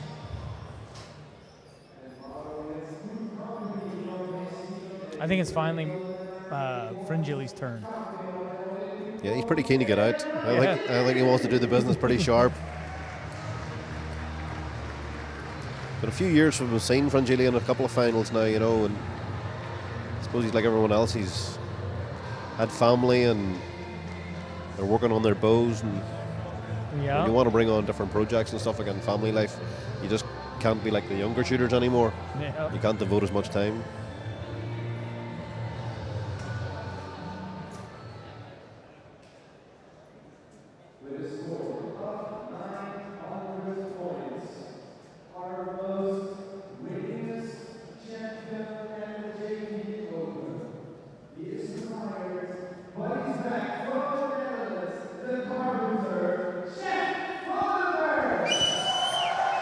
So the homeboy on the final. He's getting a lot of cheers here from the home crowd. Yeah. And I believe he's shooting one of the old whites. I was going to say, I don't believe that's the new one. Yeah. That is an older one with a bridge on it that I don't remember what year that was, but it's been a while ago. Oh, that must be, 15 years, that bow? Yeah, I don't know, yeah. The tack bar, the famous tack bar. Yeah, it's pretty interesting.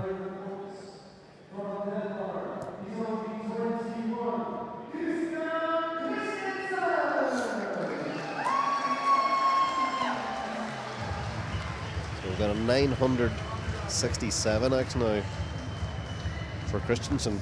Yeah. From Norway.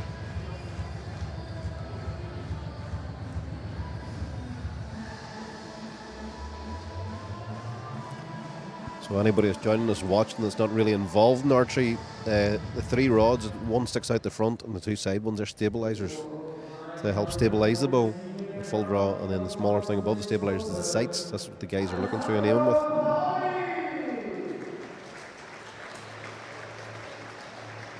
Another Italian. We've got a few of those right here. So 3 Italians so far in the shoot-off.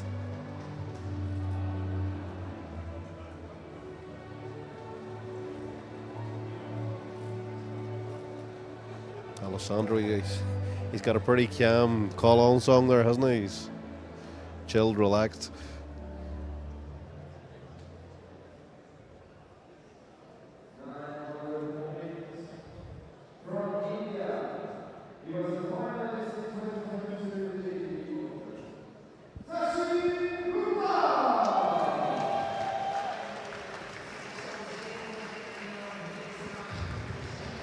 So another Indian recurve shooter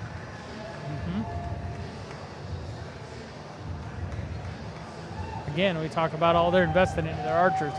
It does pay off. Yep.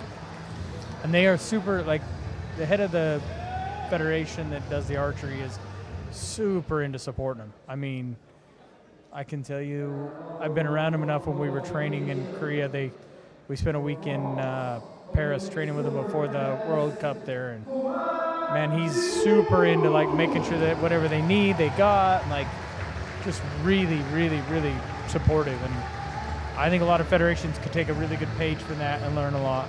Yeah, as I said, the time I was in India, and I watched all the guys shooting their training facilities. They just shot from early morning to late night every day. Yeah. You know, it was just shoot all the time. You know, they spent a lot of time, the recurves especially on blank bail. They would have warmed up for about an hour before they even went near the field. Yeah. But I think in India, archery's the second biggest sport, or one of them. Yeah, it's hard to say because I always heard that Korea archery was like their biggest sport, and I got over there, and it's big, but it's not even close to their biggest. Right.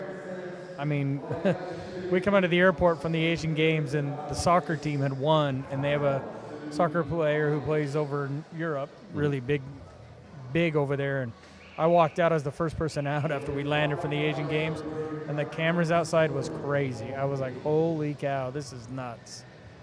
So archery's big in Korea, and they did recognize some of the athletes at the airport, but honestly, it's not the biggest. So it's always hard to say whether something's the biggest in a country. But again, here we have their first practice in, and so you'll notice a lot of the shooters there, the shooting will have the sort of a drop as nearly like all the Koreans or a majority of recurve shooters. Then you'll see Frangili, he's completely different. Oh yeah, his is different than any, but it's worked him well. I mean, the guy's a world champion, Olympic gold medalist. Like there is a lot of parts that it worked for him, and that's the part in archery that people don't realize is even when I'm doing coaching, I will not tell you it's wrong. It's like as long as you can do it the same every time, dude, good for you, because I think sports people don't realize is when you're shooting and competing, you will go to whatever's comfortable. We are a creature of human nature is we're going to do the same thing over and over again. I'll bet you when you get home, you sit in the same seat every night.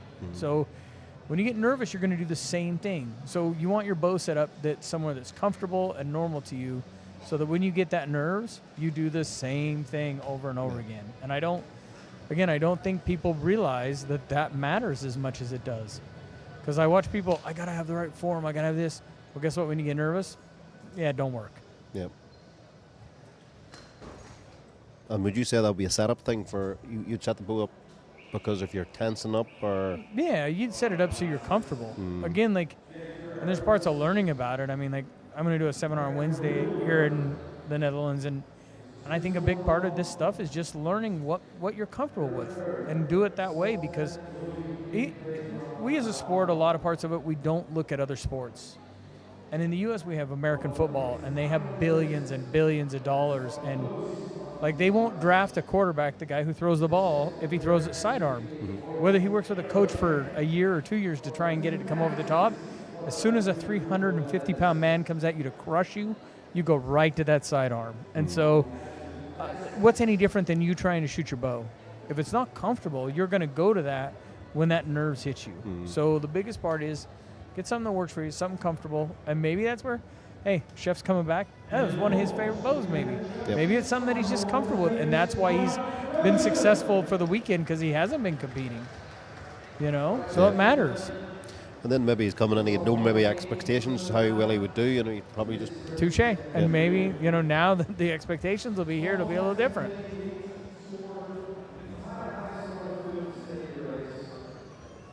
So, this is the first end of scoring for the recurves. And this part right here feels like it takes forever when it doesn't take as long as it does, because you're like, all right, hey, get quiet, let's shoot, hurry. And probably half the field there, these guys have all shot against each other for probably 15 years. Oh, yeah, they're all friends, so...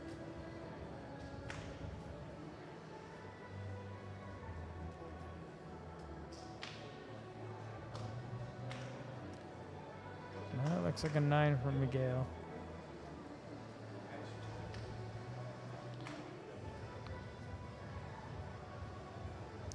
a 10 from our number 1 qualifier. He's got that down there. I think that bullet chef shooting is the Aerotech, if I recall right.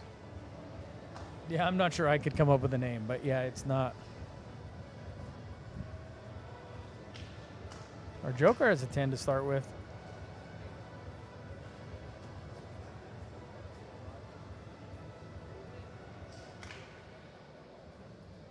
Oh, yeah, he's got a 20. Look at that. So Joker and our first ranked shooter is both on 20. Yeah, tied at 20. We haven't seen scores from some of the others, so I'm just curious where they're at. But Target 8 shot an 8 and a 9, so almost a 7, maybe. yeah.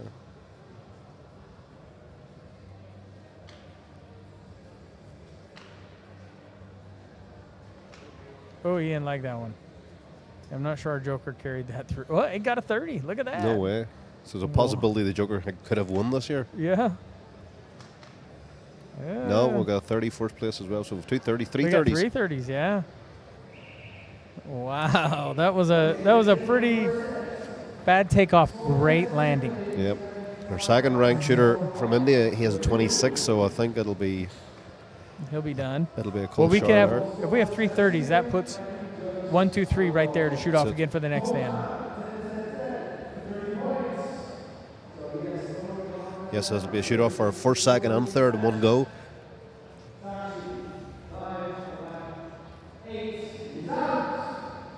He's out.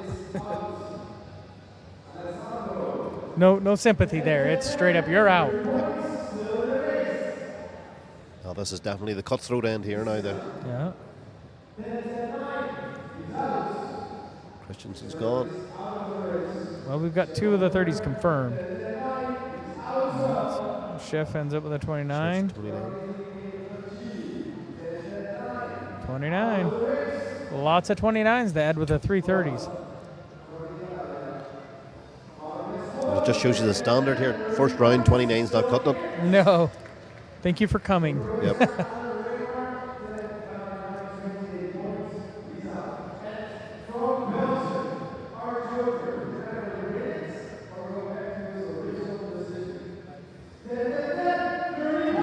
So the Joker, he's still in it with a 30. Yeah. But the last arrow, that's the impressive one. Yeah, he had a bit of And it might have been the better one in. There Yep. was one that was a closer, but the last one was quite the shot there to put it in. And I'll be honest, I love a bow that we can make a bad takeoff, it lands good. Yep. Makes the world a lot easier. Ooh, could we have our first Joker win of the night? Yep, could be the first one. And sometimes you walk in that position, you're like, oh, I'm playing with house money. It's not mine. It's just fun. Have a good time, and let's let it roll.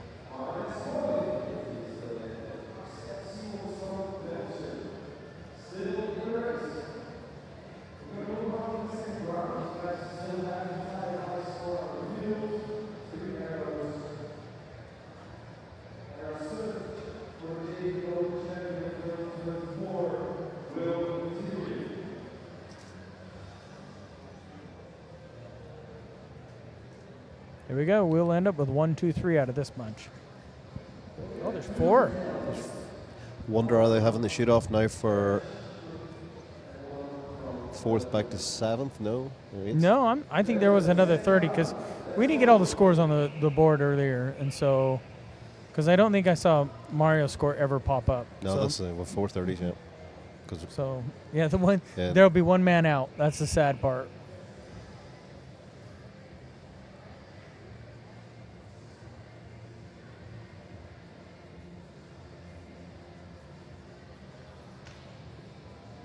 That one's out, and he knew it.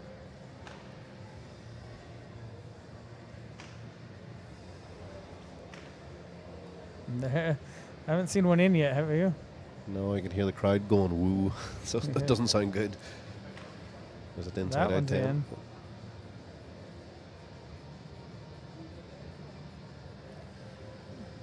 Yeah, so we have the Joker's still on a 20. He's leading his field at the moment. Nesby shot a 9. Delaney is an 18, so he must have 2 9s in. Nesby's No, he 19. didn't like that. His face was not happy. We went from a 20 to a 19, so I'm not sure where that came from. Our number one qualifier is at 20, and it doesn't look like everybody else has 3 10s. So he has the opportunity to win it right here.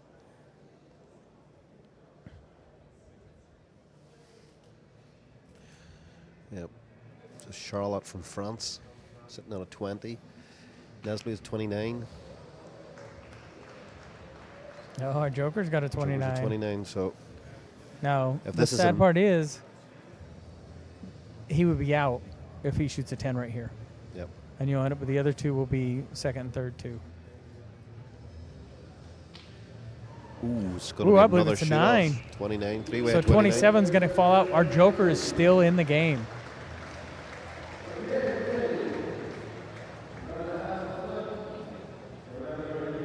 Yeah, you can see he wasn't happy with this form. And when you all of a sudden start playing for him, you're like, I was not happy with that. But he's bound to feel every muscle in his body moving. He's standing there, the last man on the line. He needs a 10 to win. You know, the pressure must be unreal. Yeah.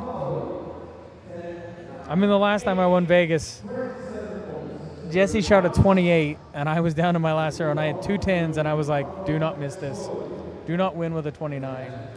So even at that point, you still got nerves if you're like, I ain't winning with a 29. And I shot a 30, but it was like, I didn't want that last arrow to not be in. Yeah.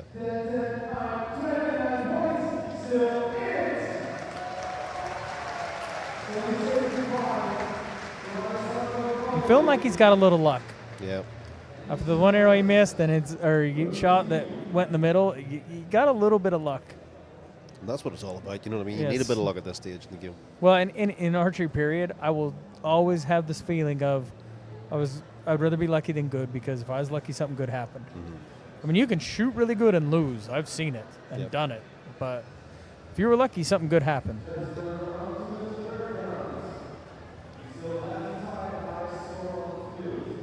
But I do remember one of the Korean coaches, he used to say, I don't believe in luck. You make your own luck by how hard you work. I said, okay, touche.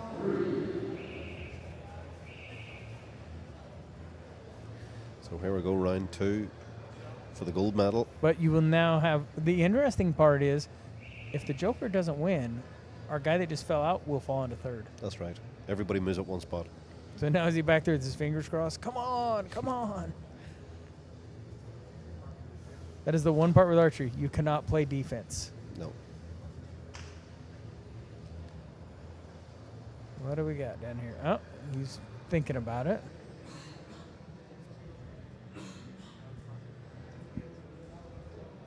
Yeah, we got a 9 for our Joker. 10 for Nesble. That second one looked pretty 20. smooth. Nesble 2 10s.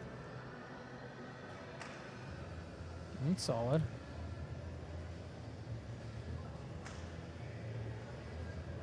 I'm not happy with it, but we've seen that before. I don't even. He shook his head a few times and Yeah. he hit 10s, but no, I Yeah, think it that's looks 2 like a 9s. 2 9s. The luck is wearing off. Nesble 29. So we can get 2 10s here and win. But he's been in this position a minute ago and didn't come through. Let's see if sometimes when you're in that and yet happens, you turn to yourself and say, I got away with one. Yep. I'm not doing it again.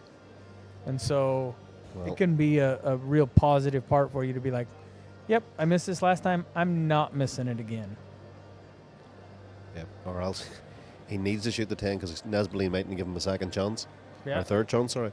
Yep. But in your mind, you're like, I missed that one last time. I'm not doing it again.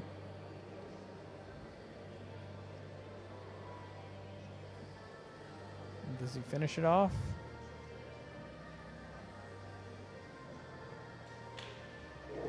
Look good. Oh, we just saw. He's got yep. He's got it. So now we've got our 1, 2, 3. No, well, it's actually going to be a 1-2. The Joker's going back to 9th place. Yeah, but our guy that fell out last yeah, time the will guy now that be was fourth, third. yeah. Yep. So he gets promoted for That's his fingers crossed back there must have worked to bring him Yeah. in to put him back in third.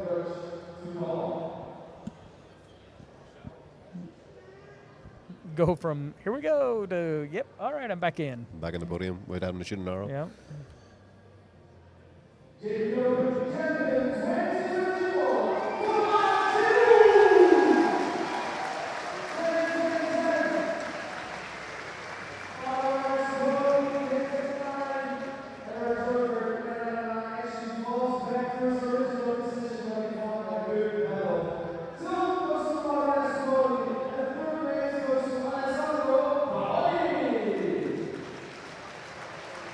but a good run at it for the Joker. I mean, to come from where you're at to that's a really solid run.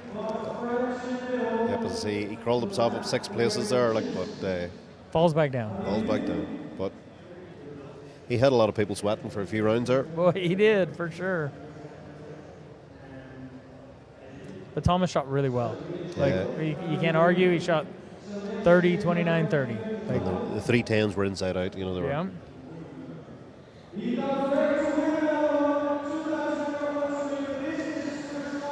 And once again, it's a youth coming through. There's not many grey hairs on the gold medal winners. No, not for sure.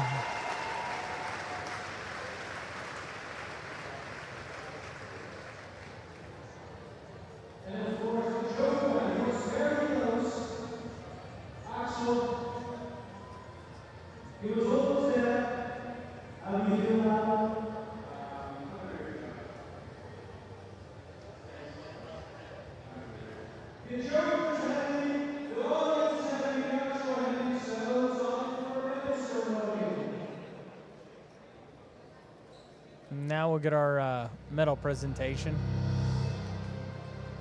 Yep. And then in the background there, the field crews working hard, changing the target faces now for the ladies' compound coming on. Yeah.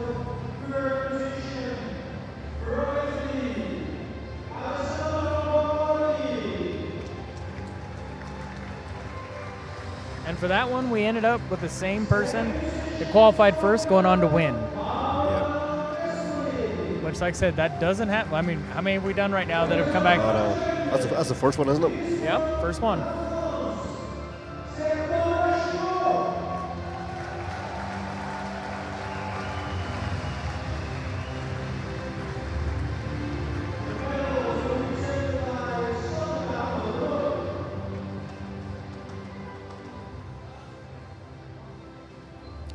So the lady giving out the medals and the prizes there, Sandra. Sandra's been a hard-working girl here for years. Sandra's better half. She's always run about with a walkie-talkie and still putting up with him. Yep.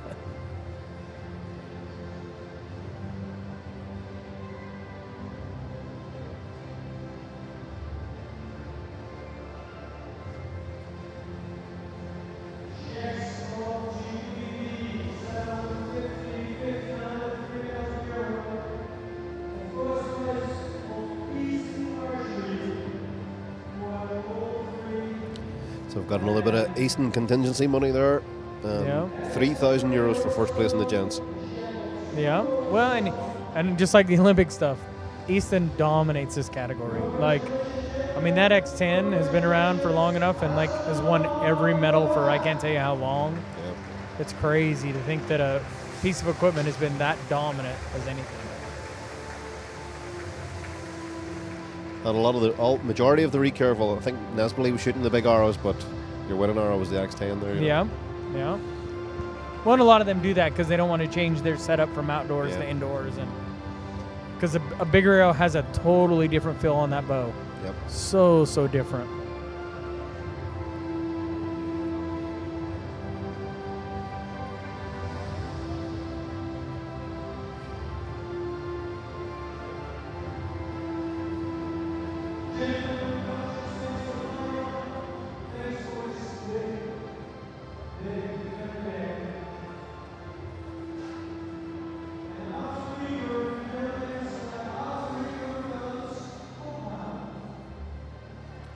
So I've got a funny feeling now that the next round's just not going to be over as quickly. I don't know. I mean, these girls are good. These they're compound good, ladies. but I'm telling you, like, I've even seen the men. I mean, think about it. It wasn't but like 4 years ago, it only went 2 ends in Vegas. Right. When Sergio won as the lucky dog. Like, it's not 4 or 5 years ago. I mean, it's not been that long ago. So you never, with this type deal, you never know. Because honestly, you can miss that X with a decent shot. It doesn't take a lot. I mean, it's the size. Give people at home an idea. You're shooting 20 yards or 18 meters right there. That X-ring is the size of a penny, a U.S. penny. Like, it is not very big. I mean, it's smaller than the top on a water bottle at 20 yards. And it takes very, very little. No, it's not much. It's very, very little to get there.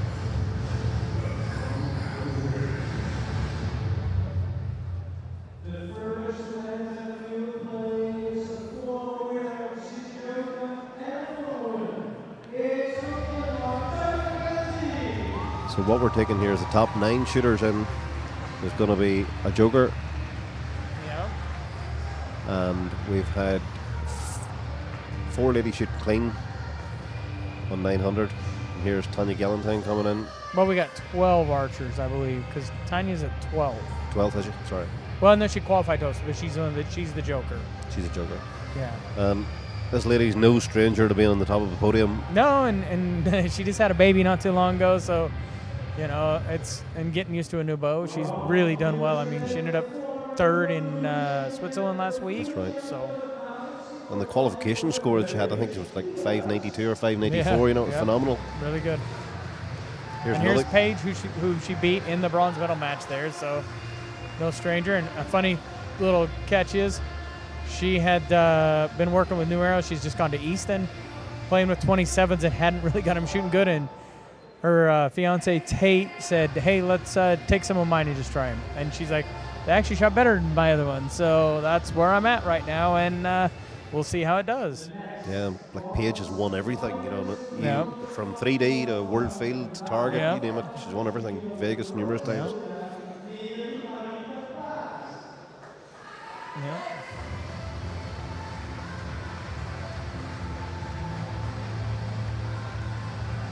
Maria Paz, she has just got the silver medal at the World Cup Finals a couple Seen that, yeah. weeks ago.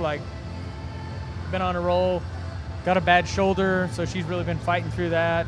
But we had to laugh. As sore as her shoulder is, she still loves archery and would be at the practice range training forever. And so, keep battling through. yeah. And Ella, our returning champion. Yep, Ella with an 899.75 actually, just one had slipped out on her. Yep, and it's not hard for one to slip, let's No. be honest. But that's a good thing about this format. Even, well, if you've in the ladies section there, if you're one out and you're getting the opportunity to shoot off at the final, you know, Yeah, you can still win it. yeah, and the men's not so much. No.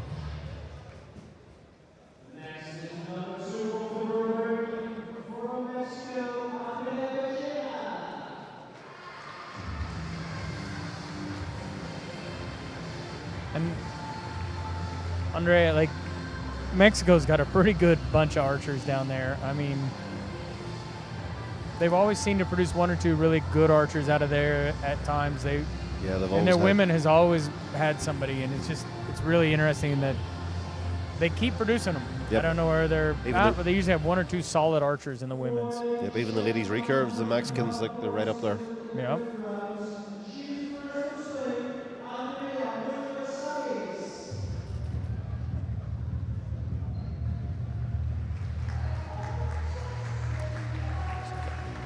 Andrea from Spain, Yeah.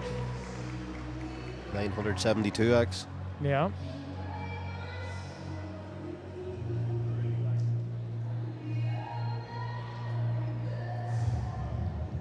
I mean, you shoot a 900, you shot solid.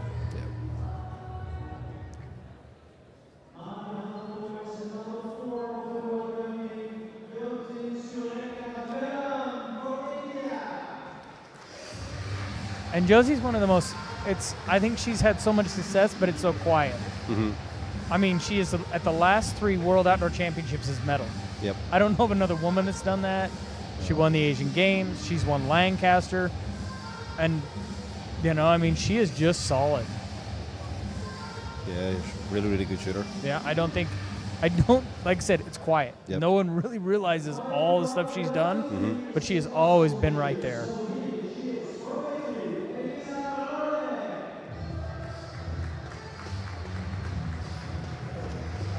Here's Eliza Rona here from Italy. Yeah. 978x. She's the most serious looking archer in the world. Yeah, I think she won the 10,000 a day shoot off in Vegas a couple of years ago, or last year maybe. She did. She's a really steady shooter. Yeah. I was watching her shooting that shoot off. Super nice person, but boy, she looks like she could stare a hole through you when she's competing. She has got the game face for sure. Totally focused.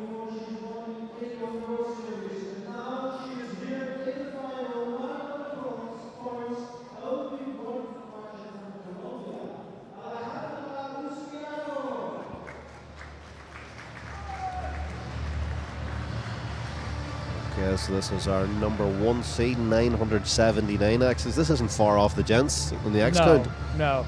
And Alejandro is like one of the Colombian girls that's been really solid for a long time. I mean, you got Sarah, who is phenomenal. But actually funny is Alejandra was the first Colombian girl to win a World Cup final. Right. Well, if you have Sarah as your training partner, you know, again, we talk about the level when around it's really good. It really pushes people to be better.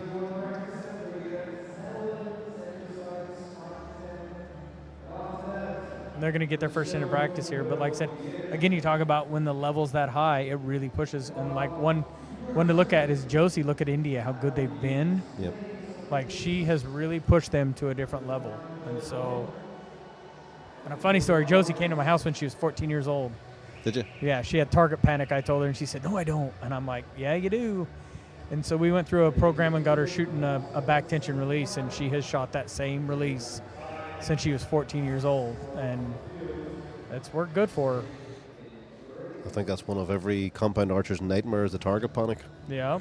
If there's anybody out there with it, what advice would you give them, Rio, to try and sort of maybe cure it? Or spend a lot of time with the blank bell and learn how to shoot a release properly. Learn how to pull through and keep tensions right and do that. It's a huge help. And don't give up. Like, no. Honestly, it is one of the hardest things in the world to deal with.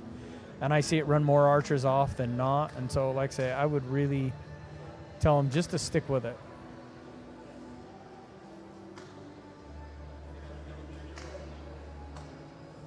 And some people would say shoot blank bill, and then some people would say go short and spend a lot of time aiming, you know. Well, you know, to me, you have to teach your body to be patient. I think that's the biggest part. Target panic is like, I mean, I don't say it's punching. Target panic is a fear of the target.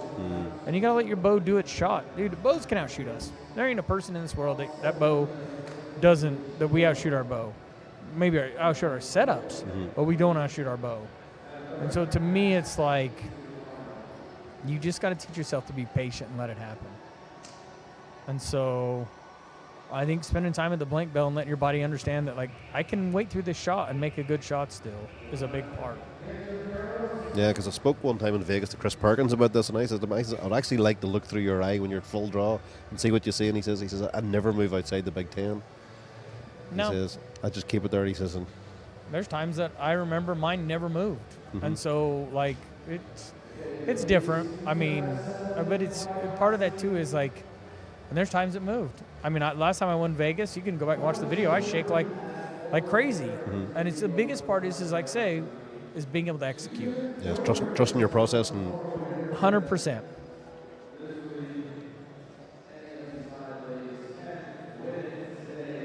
Hundred 110% actually. Like.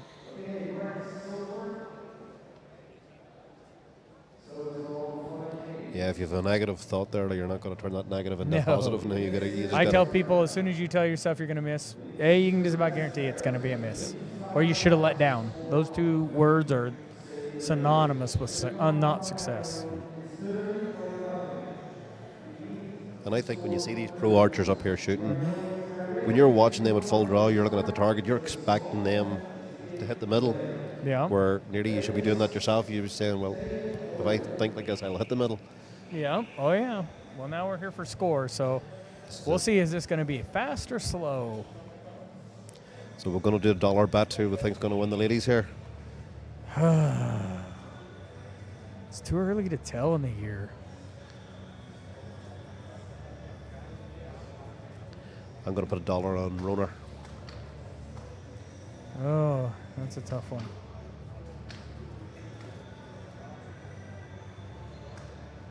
See, to me, I would take Alejandra. Even though she's a #1 qualifier, she is the most laughy, happy person that I can think of. Just Alejandra's a funny person. Ooh, Paige has got a 9. Paige is a 9, the only one. Yeah. Well, Alejandra's got a 19. I jinxed her. I'm still looking good in this dollar here then. Yeah. Another.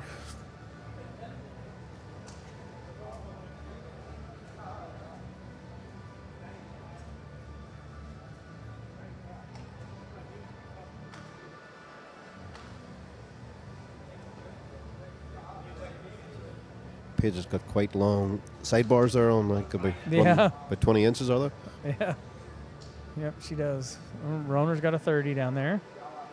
So does Galantine.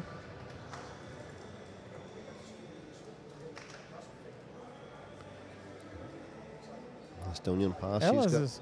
Ella's is taking a minute to come up here. Oh, there's why.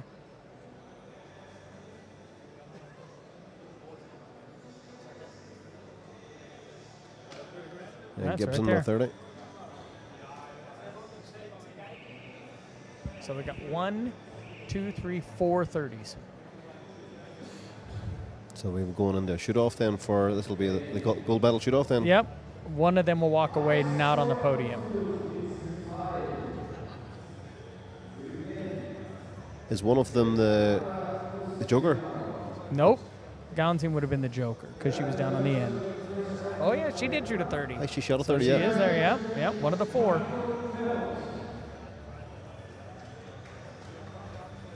Oh, I got to look at Alejandra's. That one's on the top is not, I mean, it could be. Or are we doing X's? No, we're straight into axis. Oh, yeah, 10.99, so 28.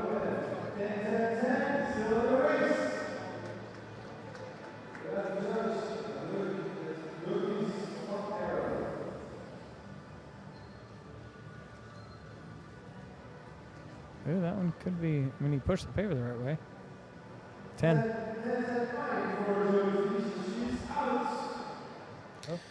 Oh, I guess I was wrong. I read his lips wrong.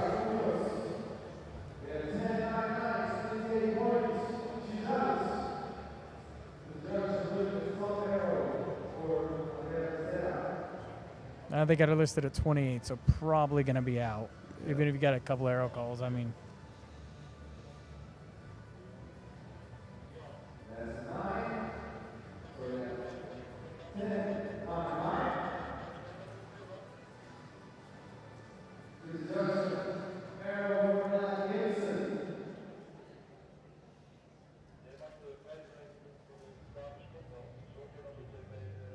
No, that one's out there a little bit. No, it looks pretty far in.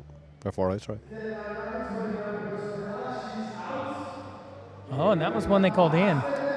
Remember they said it was a 30. Gibson with 28. And Mary Paz, I'm going to say, is probably in because Paige is tapped her on the shoulder. Paige is out. And Tanya's in. So what do we got? 3? 3-way shoot-off. Oh, goodness. And your joker's still in. The joker, so Yeah. Tanya has to win it outright. Yep. Again, here we are. One end, and we're down to... Just shows you just how quickly it can be over. Honestly, I thought this was going to go on for quite a few ends, but then it still could now, you know, because you got these 3 girls are good shooters. 100%. They can shoot 30s all day. 100%. But like I said, the size of that little X-ring changes a lot when you get down to the nerves. Yeah, so when your heart's starting to beat a bit harder and a few more beats per minute. Yep, yep.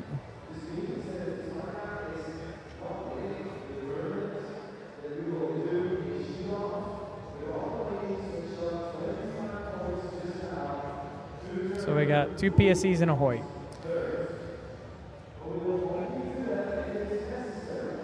So I know who you're going to be cheering for then. We'll cheer for them all. I like to watch a good show. Don't get me wrong, I'd love to see a Hoyt win, but let's be honest, for the spectators and everything, I prefer to watch an awesome shoot-off. Yeah.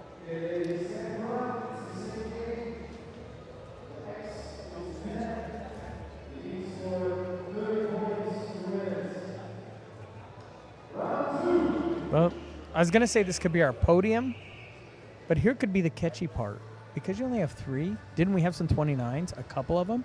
Mm-hmm. So we could end up with a winner here and then have to go back and shoot off third because you fell out with the ties. Yeah, if Tanya didn't come first, we'd have to have a third place shoot off. Yeah, so this adds a little interesting twist to the whole situation.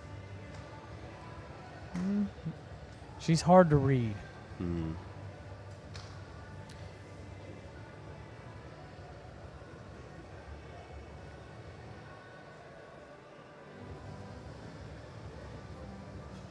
Hard to tell. Hard to tell with the little X. Yeah, it can be, I mean, especially if they're shooting 23s. Yeah. Some of the ladies will shoot the 23s there because of the poundage. Oh, Well, we got 2 10s and we got a 9 for.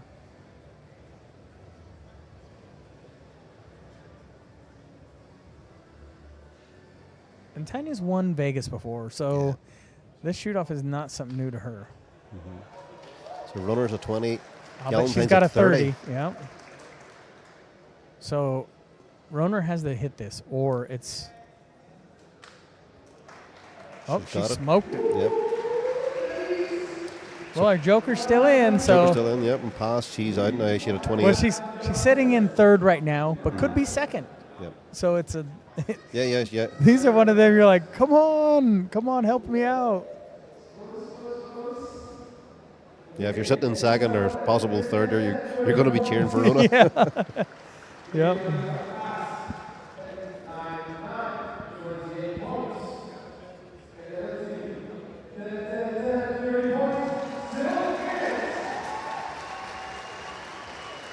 But that's pass out. But the Estonian ladies, the standard of them ladies now is really good as well. Oh, yeah, they've got, again, we go back to, like, you get a little bit of success and it brings the whole group up. Like, you can't, I mean, when we were in Paris training with the Indian team, they're all like, oh, Josie.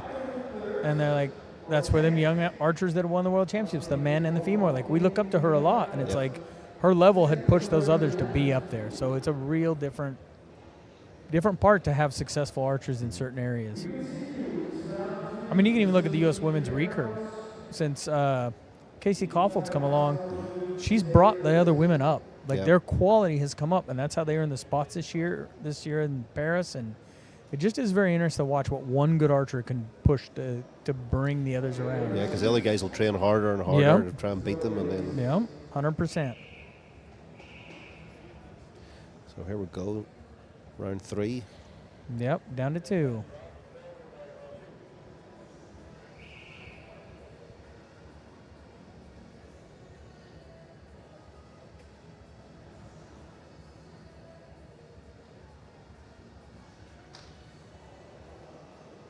That's the Uber. It's not good. Rona looks like a 10, but still 2 more arrows to shoot. Oh, both 9s, are they? Yeah. So it leaves the door open. Tanya's is low. Like, it could almost be a real big 9. But in this, it doesn't matter. It's the X or nothing, pretty much. There's one that could be. It's hard to tell with that X. It's so hard. They're going to list it as an 18, which isn't. Oh, now they've changed Roners to a 20. Oh, back to a 19.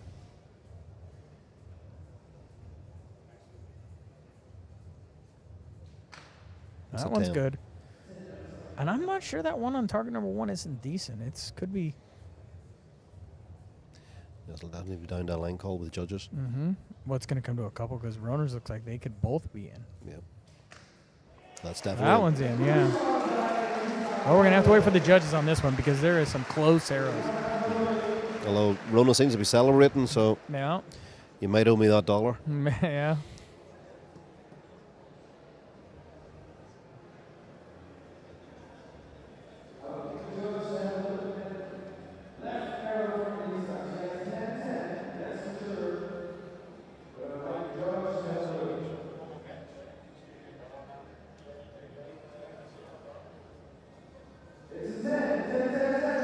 Well, there you go. There's your winner.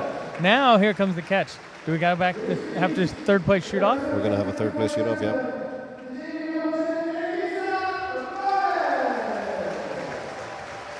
Another Italian. A good win for PSE.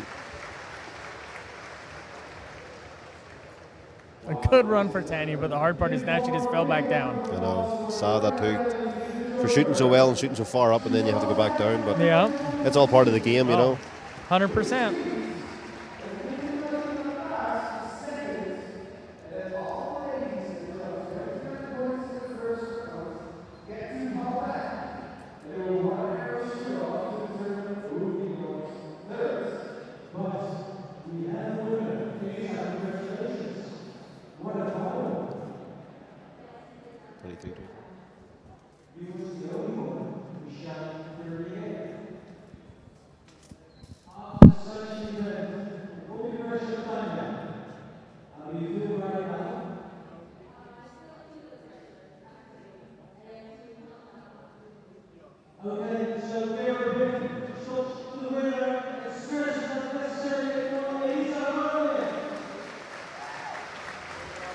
So another big win for Lisa. Yeah. Solid. She come out and just put it down. Yeah.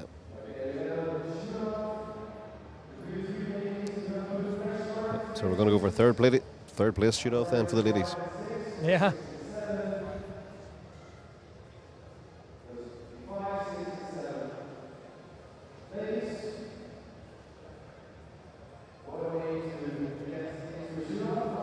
So someone gets paid here and the other two don't get nothing. Yeah. This is definitely the money shoot. Yeah, for sure. This will be.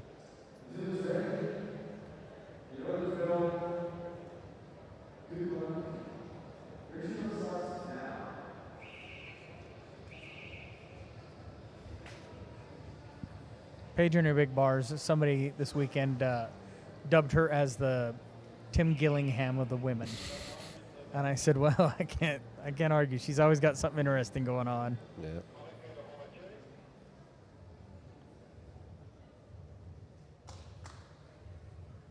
There's a 10. There's a 10. But it's one arrow, so we'll see where that goes. I think Bella Gibson's was slightly left. Yeah. Well, we didn't see all three. We only saw two of them, so I'm not sure what we got down there.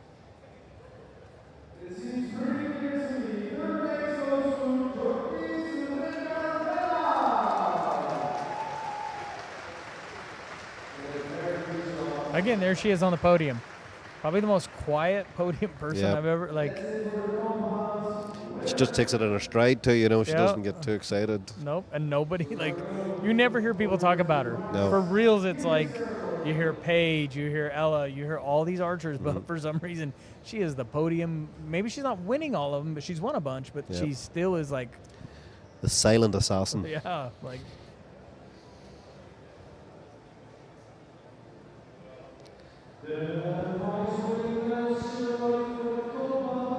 After the presentation of the prizes, then we'll be going on to the big show. So of 23 of the gents. oof.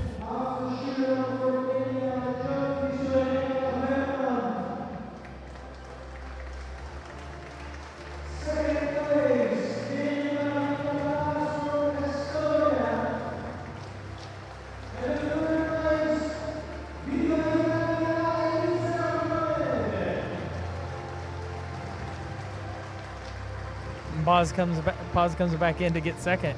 That's right. Yeah.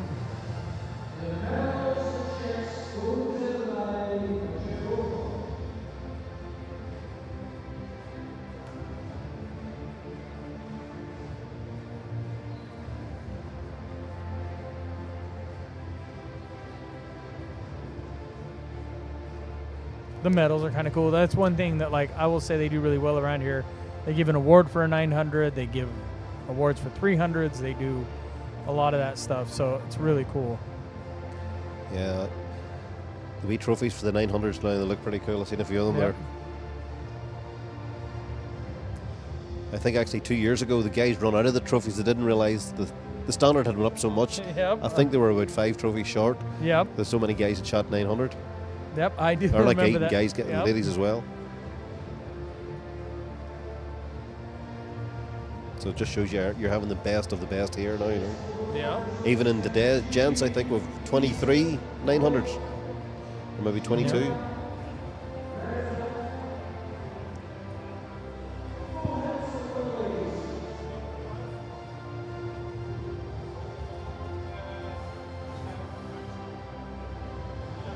And again, we don't have the number one qualifier winning.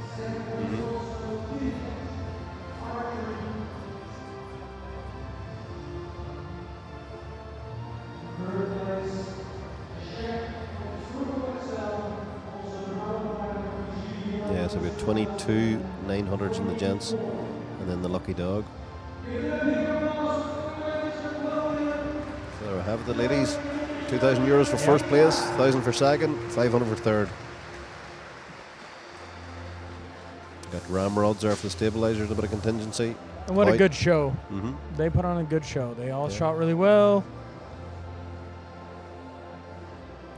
A lot of these ladies give all the men a good run for the money. There is some for sure. I think a few years back, did Sarah Lopez shoot the Open in Vegas? She did. She did. And the first day she shot a 28x300. And so she definitely could do it. Like, there were some people not happy that she did it, but she always told me she wanted to be the first woman to compete with the men. Mm-hmm. And honestly, on most days, she can. Yep. Oh, even just watching her World Cup final there. Yeah. You know, phenomenal shooter. Yep.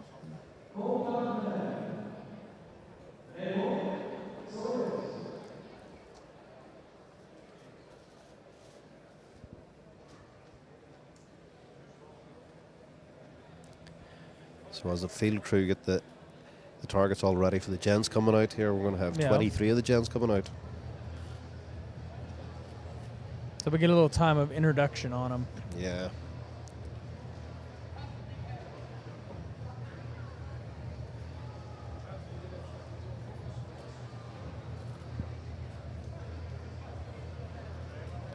So our joker was the Italian Gondano.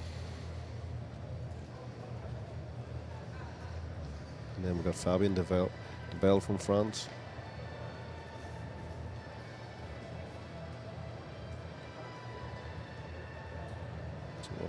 It's a pretty good spread of different countries involved there in this 23. And, I mean, the shooting was unbelievable. Mateus finishing with 90 X's. I do remember the day that Bruce Call said, I don't know that that'll ever happen. And and if you look at his targets, it's not like he got 2 or 3 arrow calls or 10 arrow calls. I don't know that you would have had to have anybody call any of them. They were all solid. There was nothing close. Yep, he's absolutely. I don't know where the talent's coming from. You know, he's phenomenal shooter, so he is. And then I think young Shamai from Israel, he had I think 30x, or he had 60x. 60x the first day. Seen his target as well, and it was unreal. But all the guys they're just so good.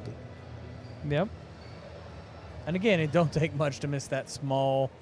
I mean, it's like I said, it's smaller than on a water bottle. The lid on it. It is silly small, and guys don't realize it doesn't take much, and you can miss it.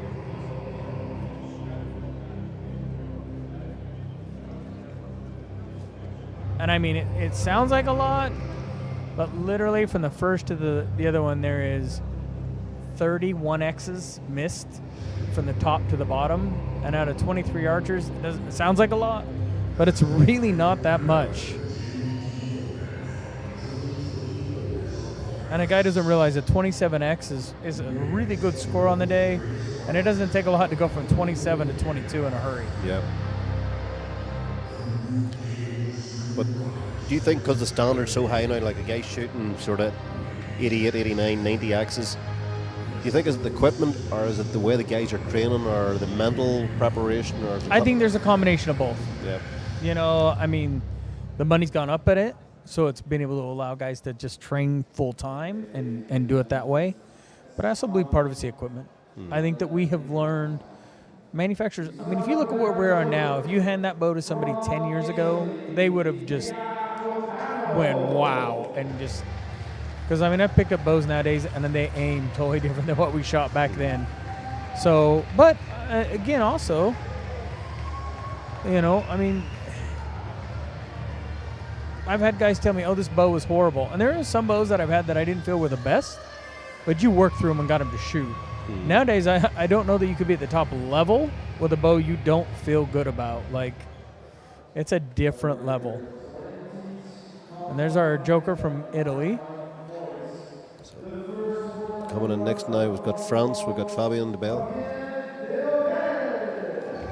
And Fabian's been around a while. He's really funny because he's always a solid shooter. Just that I've never seen him really pull it out and win or be on the podium. But he's always right there. He's a good, he's solid a steady shooter. Yeah. Good field shooter as well. Yeah.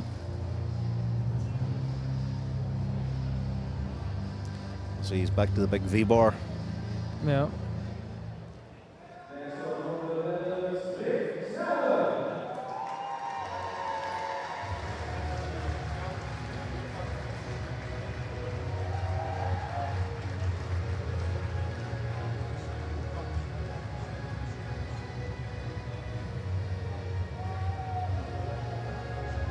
So Rick Snelder, 968x.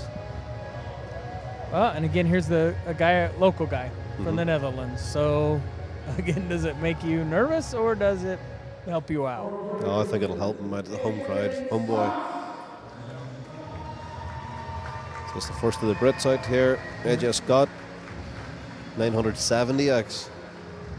He's a big guy, this guy here. Yeah. Strong as a bull. Yeah. Definitely looks like it.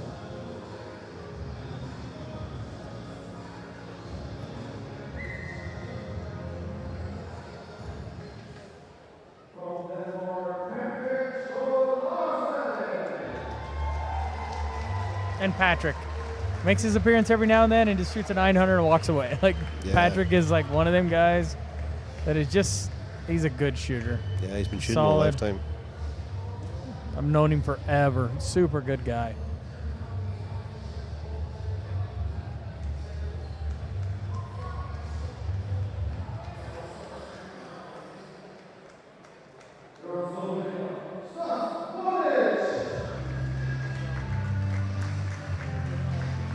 That's Mike now.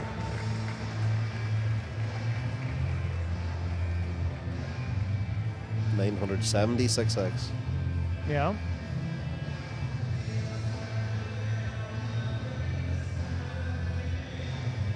You go back maybe 5-6 years ago, there's very, very few people maybe shot over the 80x mark, you know. Only the big Yeah. tournaments now. Yeah.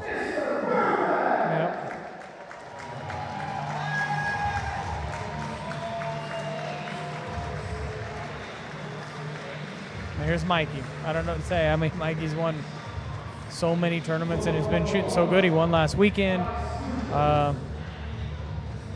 Just a good guy. Yeah, you can never rule this man out. He is, as you say, like a lot of the other guys won everything. Yeah, he's funny because he shot his 27s this weekend. Is like so mad because his 23 shot so much better. So tonight he will be rolling his 23s. Oh, is he going to go 23? Yeah. For anybody out there who doesn't know what 23 and 27 is, 27 diameter is the bigger diameter arrow, which you can shoot for this round or shoot in Vegas. For World Archery, it's a 23 diameter. Yeah. So Mikey Slosser's decided to go with a 23. But here's one of Archery's legends here, Martin Damsbo. Yeah. Good to see Martin in the final, 979x. Yeah. Super, super nice guy, Martin. Yep.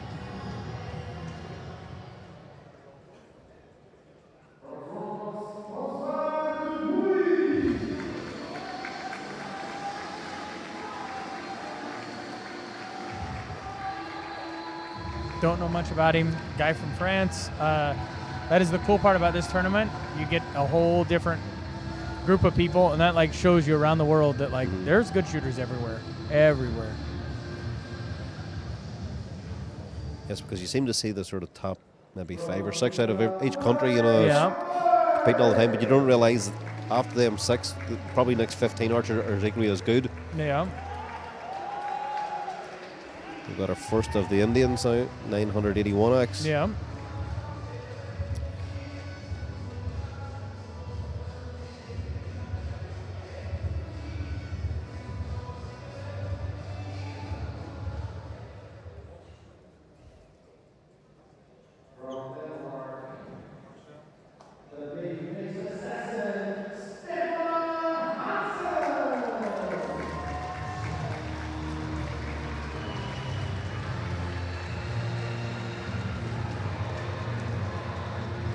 Stefan he's won some stuff. He's a good, solid shooter. Watched him last night working on Jimmy's releases. It was pretty entertaining. He's a, ex-world champion, you know, he's same again, done it all, you know. And he's been in numerous finals. He's been at the very end of nearly every big tournament you can think of. Yep, for sure.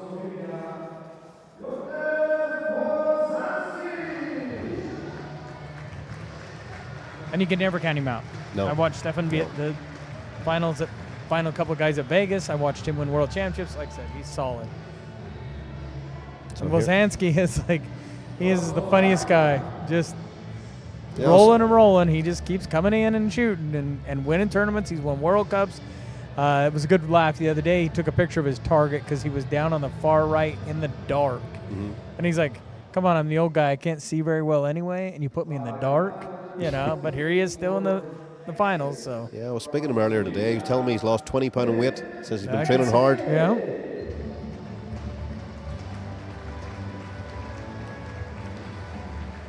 Here's another up-and-coming shooter now. He sort of hit the scene this last 3-4 years. I think he was a finalist in Vegas. Yep. He finished on the podium and. Yep.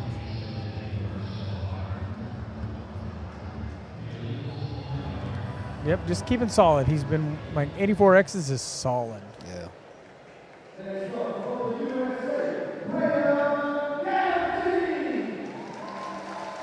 So, first of the Americans out, Braden Gelentine. Yeah. And again, 84 X's is solid. Yeah. I mean, that's an average of 28. He's walking on pretty cool here. He's not being fizzled by the whole thing. Yeah.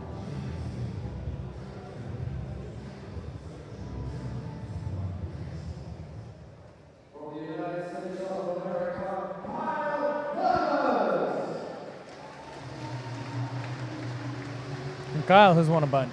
NFA Internationals, Vegas twice, really shoots well on the ASAs, 3D circuit out there in the U.S. Kyle's a good shooter, and so he shoots with some amount of weight in those stabilizers. Yeah, he does.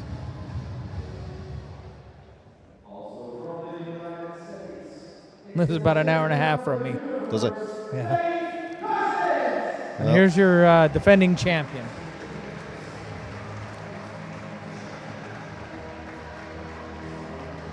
Yep, this time last year, Dave, he lifted the gold medal here.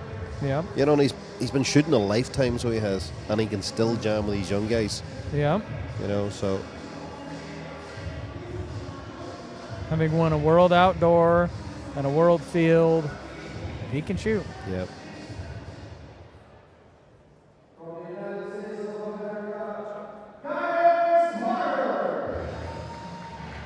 So here's another cool cat, Cascar.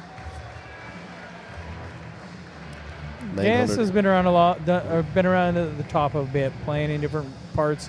Having won Reading, other than that, he's been, you know, right there. He just hasn't seemed to break through on the big indoor stuff. Maybe this could be the day. Yeah.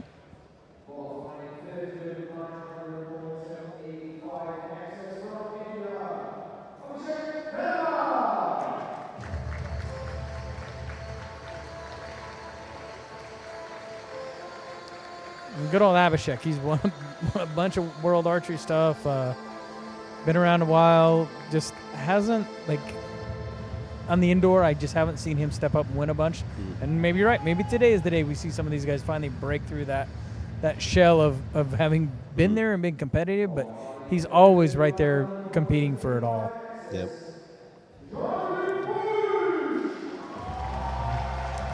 Same with Big JP here. He's always near the finals, isn't he? He's always, every big shoot-off, he's always near about it. Yeah, and he's done really well. I believe he did win Neems once. So, but he's a big dude, super nice. Good guy to be around, but man, he can shoot. Is he our first left-hander out today, is he? Yeah, might be.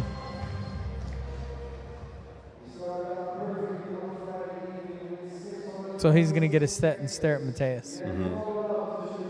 Oh, no. I was wrong. This is young Shami.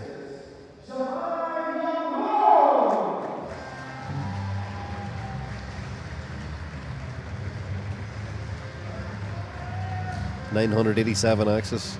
So he missed 3 axes in the last day. He was clean on the first day after 60 arrows. It was pretty funny. He came out and talked to me. He says, me and this bow haven't really got along really well. He said, I've got some things to work out. And then he walked out and shot 60 X's.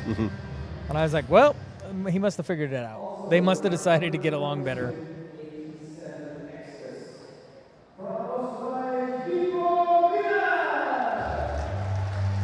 So we'll have Nico Wiener here from Austria. Nico's a good all-round shooter too, brilliant 3D shooter. You know, he's brilliant world archery 3D shooter, field shooter as well. World field world outdoor champion. Yep. You know, won it in Yankton. He's a good shooter all around, and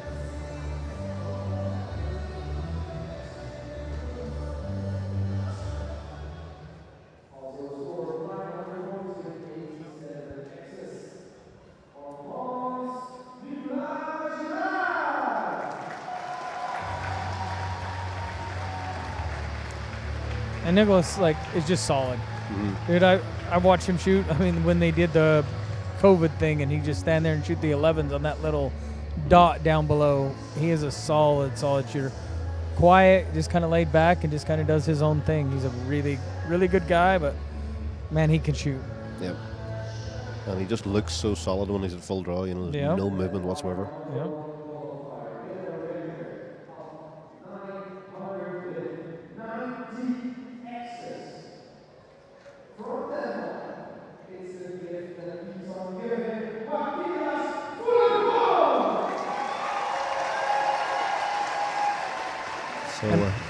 Matthias, I mean, 90X is like we've talked about earlier, but I mean, he's the reigning Vegas champion, reigning NFA indoor champion.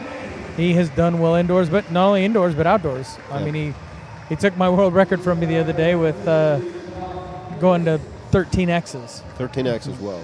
That record stood for quite a long time, too. Yeah, it had stood for a while. And a good guy as well. Yeah.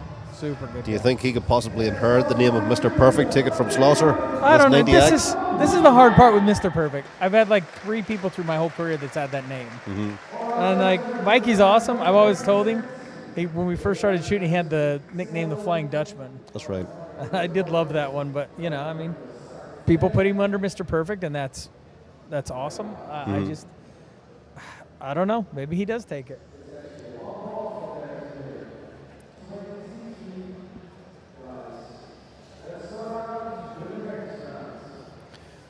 Right, so I won the last dollar bet. Who are you going $1 on? Who do you fancy? Man, there's a lot of good shooters in this. I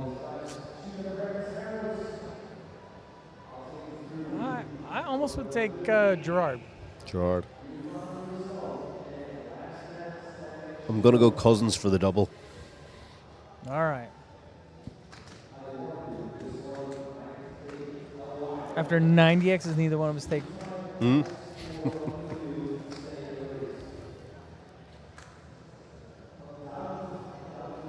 I mean, that's the hard part. Even when you're betting $1 on anybody, it's hard. Because guess what?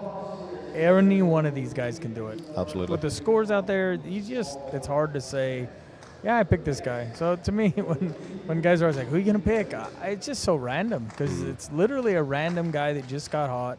Yeah. I mean, I've had years I shot so well at Vegas and walk out of the shoot-off and be like, man, I just shot good, but that one arrow got me or, you know, something. So it's hard to just pinpoint and say. No, because the talent and the experience even of all them guys in that line now, you know. Yeah. They've all been at some stage at tournaments at this level, you know, so.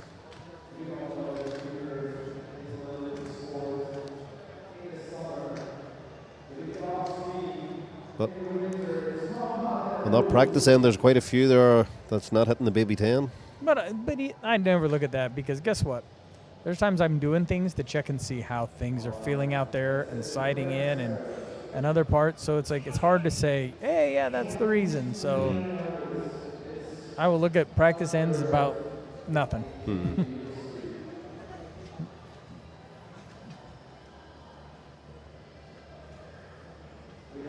But you never, like, this is the hardest part. Like, honestly, Mateus could walk out here and clean it again. Yep. I truly, like, these guys are shooting so good. It's going to be, it's the weirdest part because it's your body that has that one hiccup.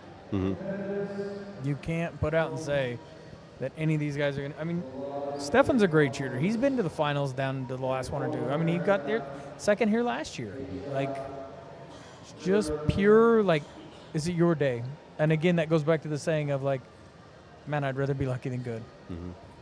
But, like, there was Mateus, like, winning Vegas last year. He just can, I think last year was one of the longest shoot-offs where it just went round after round after round. The guys were just nobody was missing. Yeah. I think they went like 13 or 14 ends is what they went. Because I had a guy tell me they finally passed the 12 that I won on my first one. And I'll never forget that because I can't even imagine. I was exhausted afterwards, mentally just done. Yep. And I'm sure Mateus was just, let this be over soon. Well, you just go for a few minutes because you got the adrenaline. But then afterwards, you're like, you were just ready to pass out. Like, it drops and you're done. Right, so this is the real deal now, folks.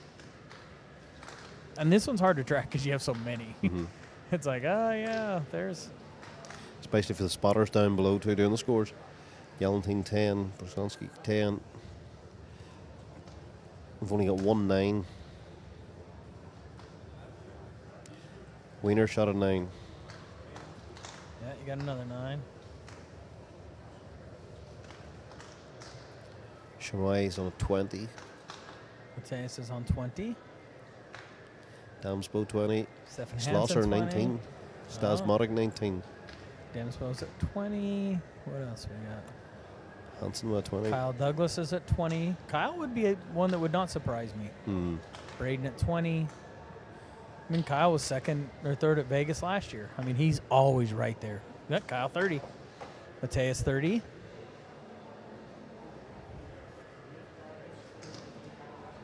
Dave's not showing up. He's incognito. Wow, there's a pile of 30s right there in the middle. Bazanski, Braden. He's at 28, so Modic's definitely gone. Gerard with a 30. Schlosser 29. Dave is just not there. He's gone. I don't know where he's at. He's incognito, just like his social media. He's out. Which, like I said, you can't count him out, but for some reason on that, they just didn't get him in.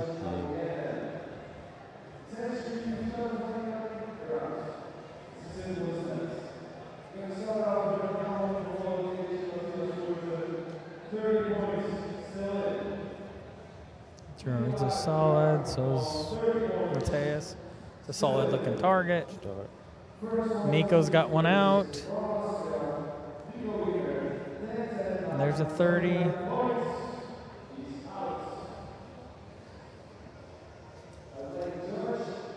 Look at all them Easton arrows to start with. Shamai's. It's got 2 there that's dodgy.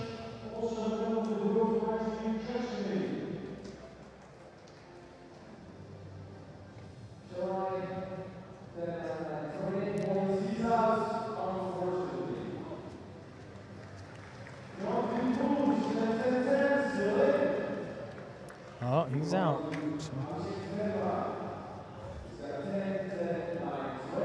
Beloshi's still in, JP. Vermeer has got one low, it looks like. Gaius Carter. Yeah, he's got a couple out, it looks like. Dave's got one out, it looks like. So the field's starting to thin here, just in a hurry. Yep.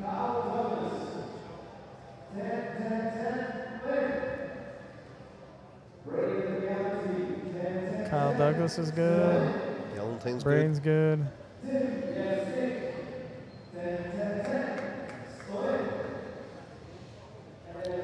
Big Tim's still in.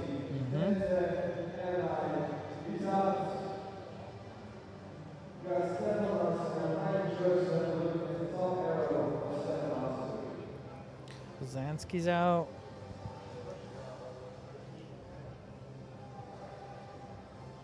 Stefan's got one close on that top half. Doesn't seem too worried about it, but No.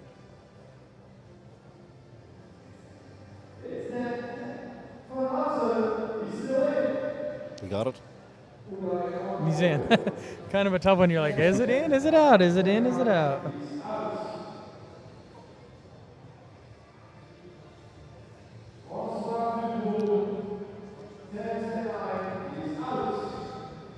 So we've lost combo. The boy out.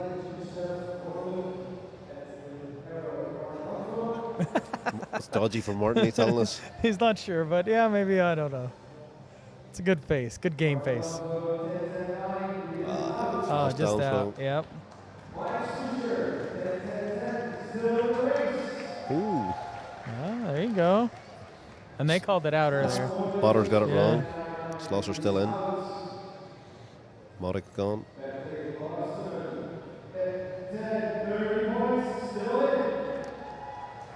Big Patrick's still there. I think AJ is still in as well.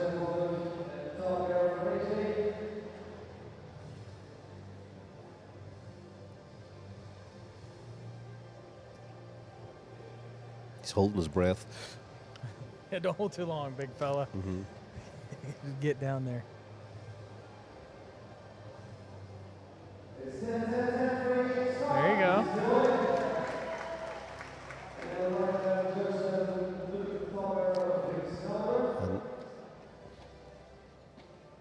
Oh, those look pretty good. Yeah.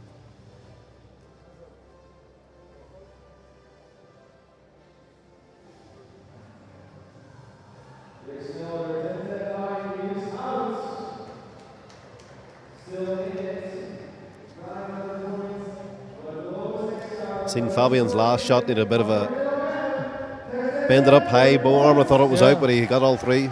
Bad takeoff, good landing. Yeah.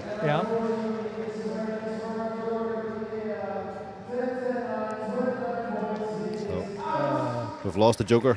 Yeah. No more complications anymore. Just straightforward Just, shooting now. yeah, it's straightforward shoot off now. Nobody can hope that they get moved back up because he fell.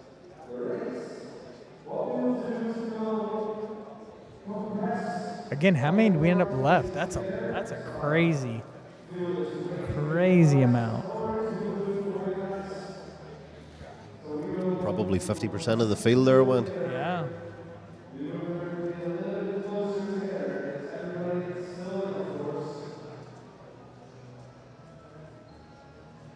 Yeah, that's pretty amazing. Pretty amazing for that bunch. Because I've seen it fall a lot more in a hurry. But I've also seen the first hand a bunch of people stick around and then it drop off dramatically because they're all like, oh yeah, because it's almost like I could still be 21. I could be 20th place. It really is not that big. So what are we down to?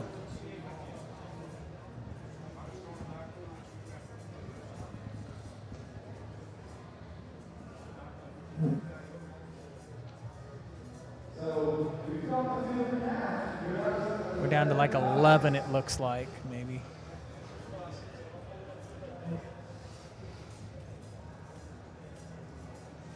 Yeah, it's looking like 11 shooters left.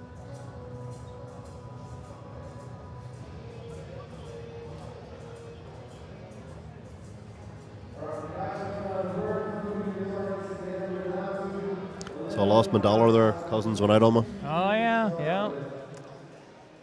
I told you could have picked anybody, and they could be still in or still out. It just so many good shooters down there, and it's like to pick somebody, it's pretty much a like flip of a coin.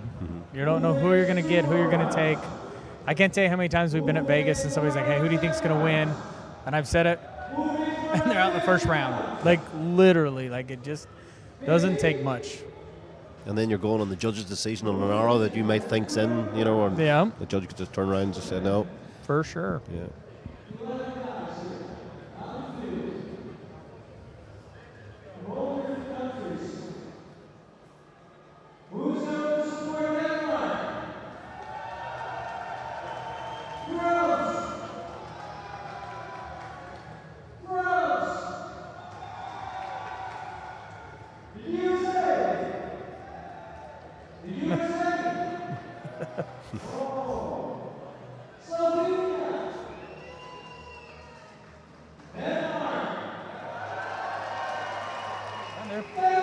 Put more faces up. 1, 2, 3, 4, 5, 6, 7, 8, 9, 10. I'm counting 15 now. 15. I've hung more faces, so I don't know if they're moving more people to the middle or if they're just hanging more faces. I don't know.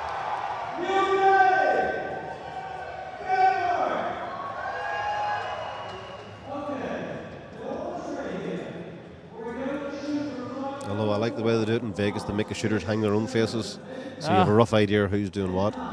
Yeah, except for this is nice. I mean, it does a little better difference.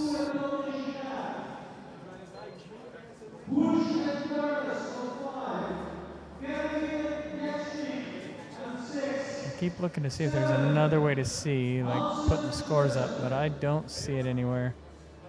They must have quit entering it in the old ANCO.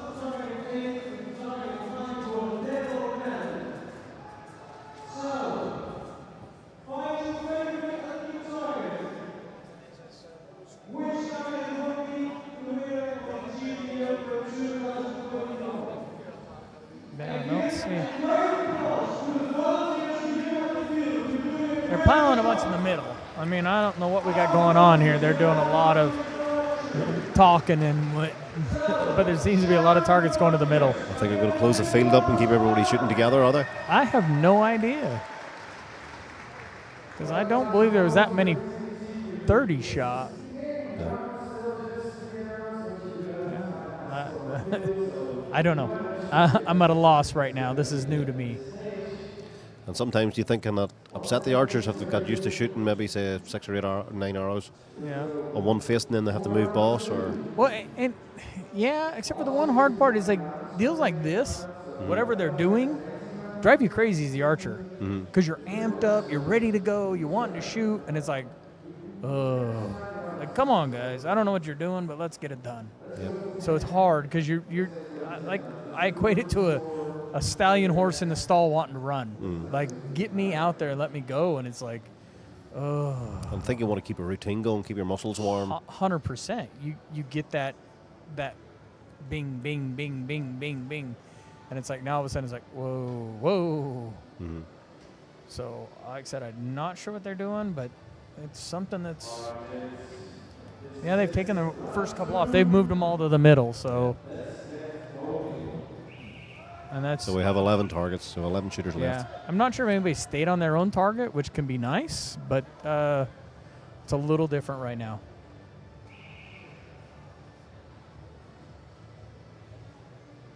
Look at the weights and Schlosser's long rod. Oh yeah, Man, how does he hold that up? I have no idea. That one's good. So Fullerton's inside out was first. Yeah. Gerard 10. Yeah.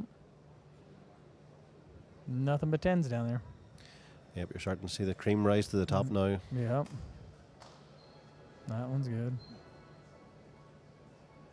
Stefan's got 2 down there. There's one that looks a little low. And I another. don't know who's on 12. That's the Braden. Fabian DeBell. 8 2 9s. Oh, does he? Larson has a 9. Yep. Big Tim has a 9. Braden shot a 9. Yep. Patrick's got a 9.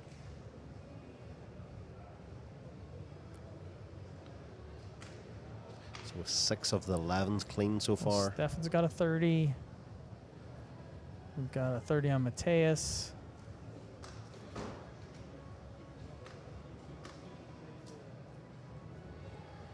Walsh has a 30. Gerard has a 30. Kyle Douglas has a 30.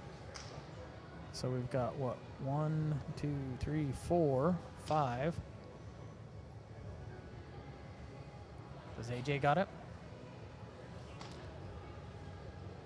So it looked like Galantine shot a high 9. Mm-hmm. Stefan's got him. That's solid. Mikey looks pretty solid. Yeah, so I think we have 6 out of the 11. Yeah. 1, 2, 3, 4, 5, 6. It looks like. AJ's looks pretty solid. Almost 50% of the field away again. Yeah, Braden don't look too happy walking down there. I think it's been a proper 9 the Braden shot. Yeah. Which I don't care if it's that or not. He still shot good to get to where you're at. Like there'll be people like, oh, it's a big 9. I don't care. Like you worked hard to get there. Yeah, well, he shot a 5.99 last week, so he did. Yeah. You know. Yeah, he's getting along with the new bow really well.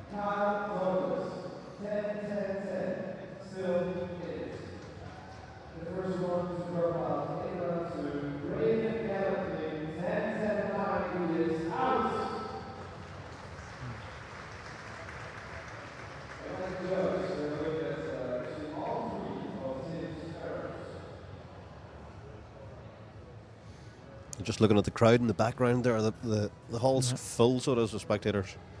Yeah.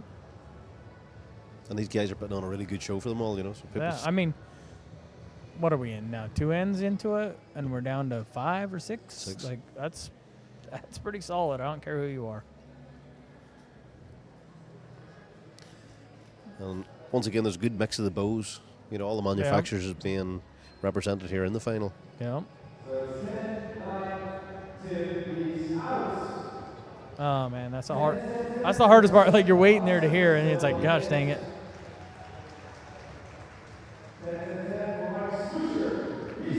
Mikey shoots 24 X's today, and now has rolled 3 ends in here solid. The 23s are a little better for him right now.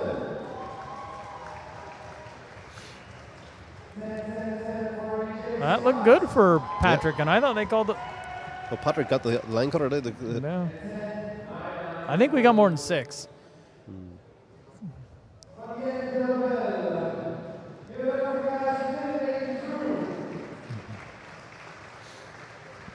I think the callers had called Patrick's out, but Yeah, they look good. the spotter, sorry. I don't think he's in there with the 30, so let's see that what we puts us got up to left. 7. Let's see what we got left.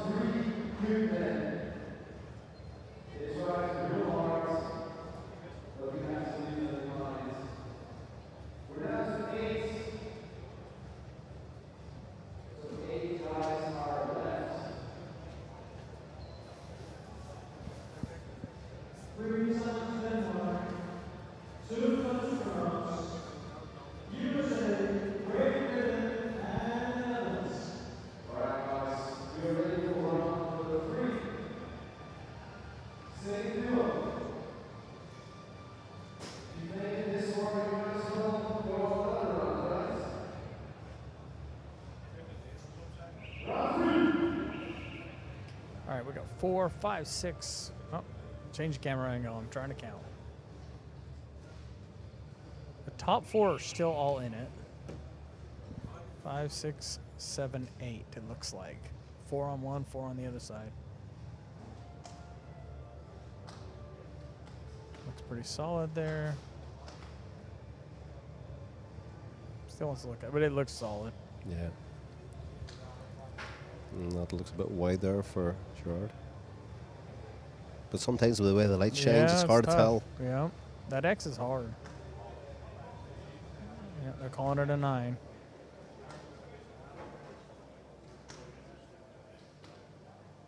Stefan's got a 20 down there already. Kyle's got a 20. Mike 20. Mateus 20. AJ looks like a 20.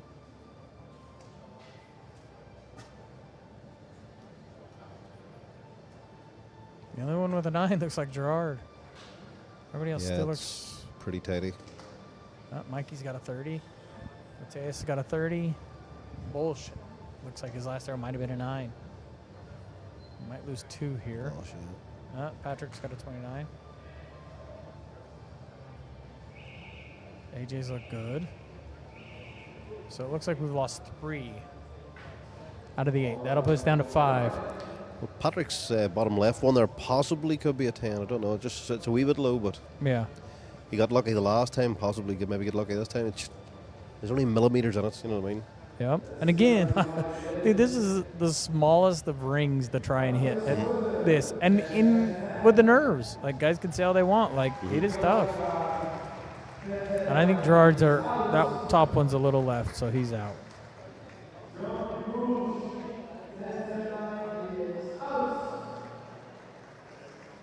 Bull shout.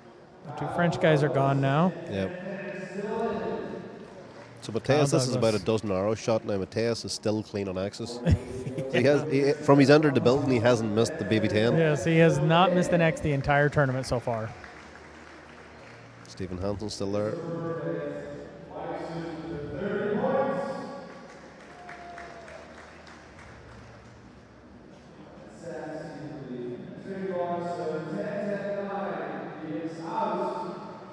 Yep, Patrick's Lost big there. Patrick.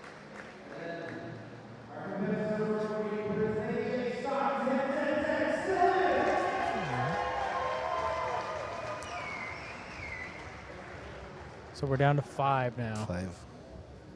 Big AJ could be worth a watching. He's been pounding there solid, every end. Yeah, I mean, please, those 5 have not missed an X, and I haven't seen one that really has got an arrow called to save them. Mm-hmm. Those 5 have all been solid, so you can't.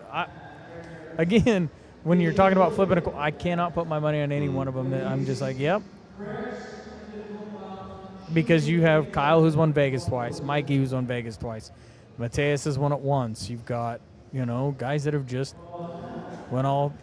Bolsh has won Neems. You've got guys that have just done a lot of stuff that this is not something new to them. So if anything, Big AJ would probably be the least experienced of the guys. Yeah, I would in this probably put position. that out there, yeah. But then, he could be going in with the attitude he's nothing to lose. 100%. I'm telling you, like, this shoot-down type stuff is just, it can be all kinds of ways. You just don't know where the ball's going to bounce. And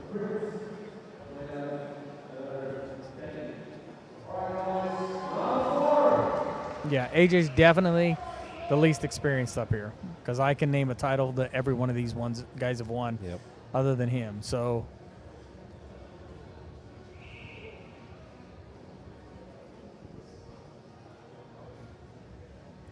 Kyle keeps the arrows cut very far back, doesn't he? Yep, right to the wrist. That's a Tim Gillingham thing that. Yep.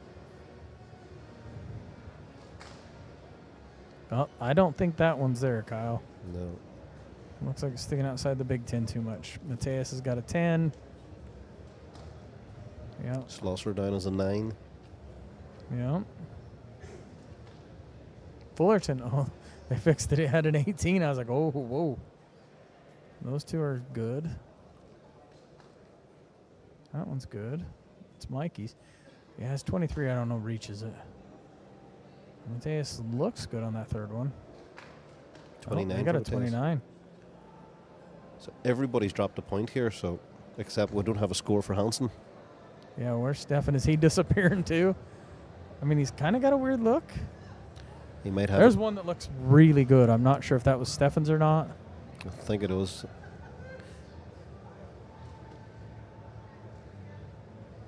Well, let's hold it. Oh, 30. There you go. Well done. Stefan will be your winner. So by the sounds of the cheers of the crowd, it looks like Stefan has it. Yeah.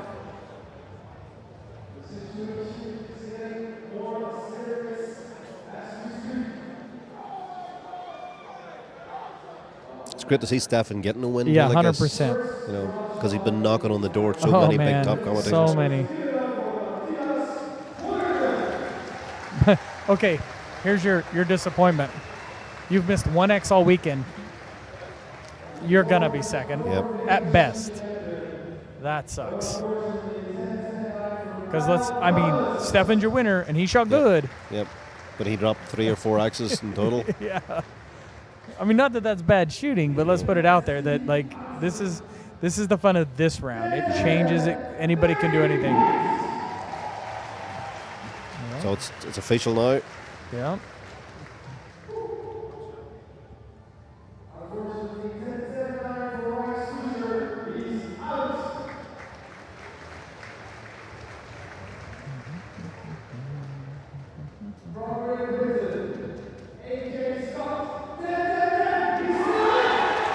Scott's still in. Oh yeah, there you go. So we don't have a winner. We got a gold medal shoot off. Yeah. But I think the rest of these guys are going to shoot off for third then, are they? Yeah, I believe so. They'll shoot off first just to get that out of the way because you don't want them overshowing the guy who wins.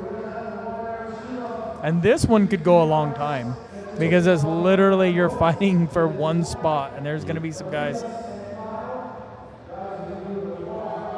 And having never been in this position, I don't know if for AJ and Stefan if it cools you down. I don't know. That's a new one on my book. Well, I think at last end there, AJ must have had one that was sort of very close because the crowd sort of seemed to get behind Stefan thinking it was done and dusted, but that's just making it more exciting. Yep, for sure. With Stefan, with his experience at World Archery, I'm sure this is different because he's probably going to go and sit down just no different than any gold medal match or anything in that way. That could be his advantage, but it also could be AJ's. Like, I don't know what's going on. Never been in this situation, so let's just hold on and see what happens.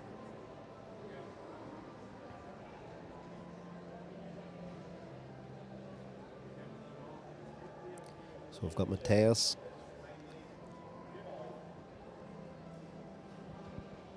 And Kyle Douglas. Mikey, and that's your 3.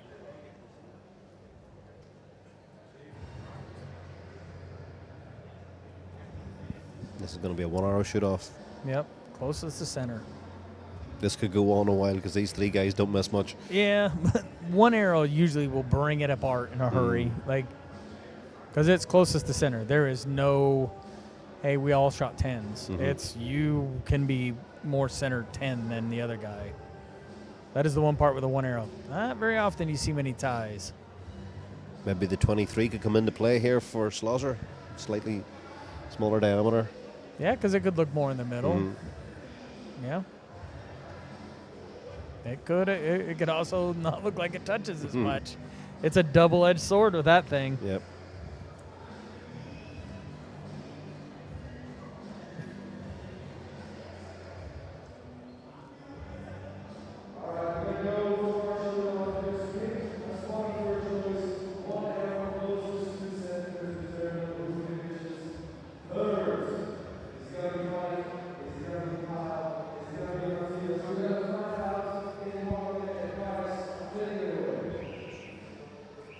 All right, here we go for third place.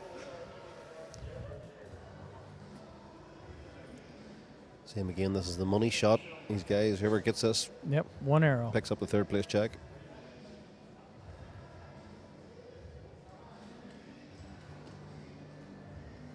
Kind of looked like he pushed his up a little. I don't know if it broke low. Mateus is good. Kyle Douglas. Kyle's is really good. And where's Mikey? Where'd we go? It looks like Kyle has it. Yep, looks like Kyle will be your third place finisher.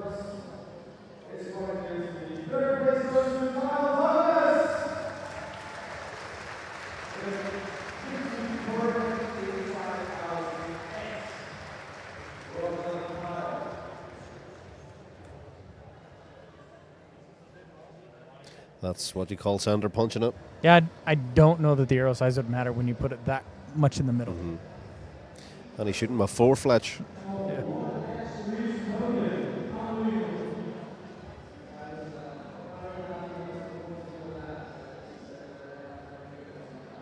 Kyle 29. Kyle 29. Yeah, I think I think that's a dead center.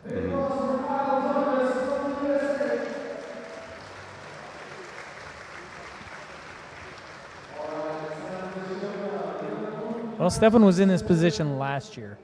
Does he walk away the winner this time? Possibly. He's probably in a, well, I wouldn't like to say better position, but he was shooting against Cousins last year. It was a vast of experience. Yeah. But as I've said, AJ has nothing to lose. He's never probably been here before. Yeah. And sometimes the underdog can be better off in this position. Sometimes young guys just don't realize what they're doing and really pull it out. But it's a coin flip again, like I've said. You just don't know what you're going to get. And both can shoot. You don't get to this position without being a really good shooter.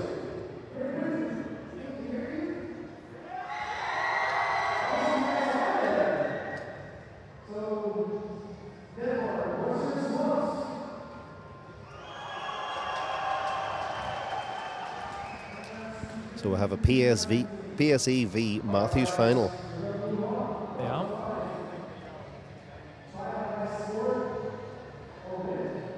So there'll be a lot of difference in the contingency checks for second and first place. Yeah.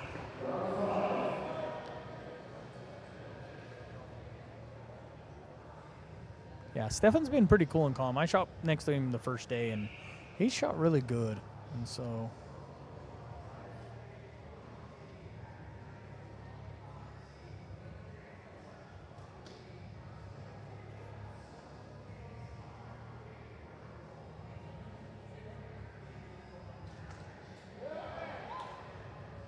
I'm going to say AJ's was in.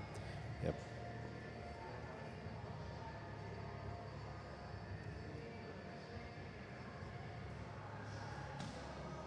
Stefan Looks was good there, Stefan, yep. But the Brits will really get behind their boy, they'll cheer them on. Yeah. They're quite vocal.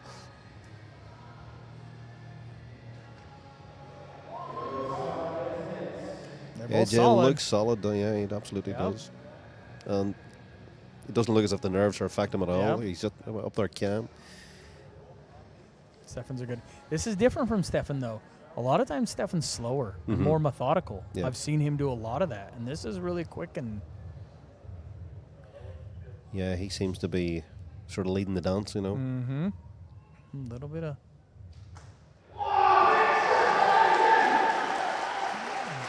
And there we are, tied again. Well, this is a show that they're putting on a brilliant show for the crowd here, aren't they? Yeah.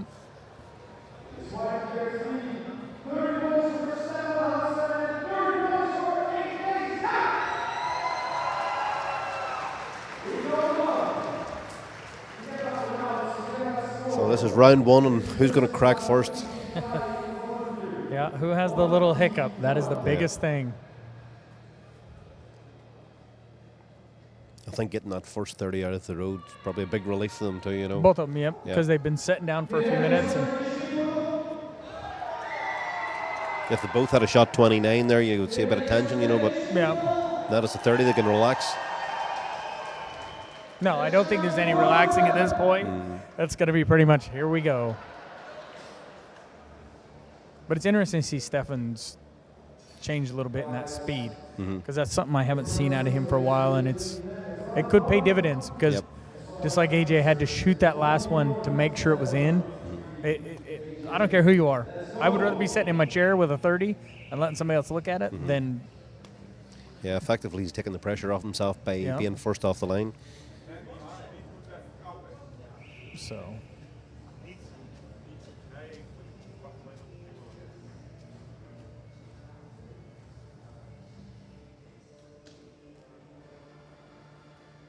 Well, we don't know what we got there.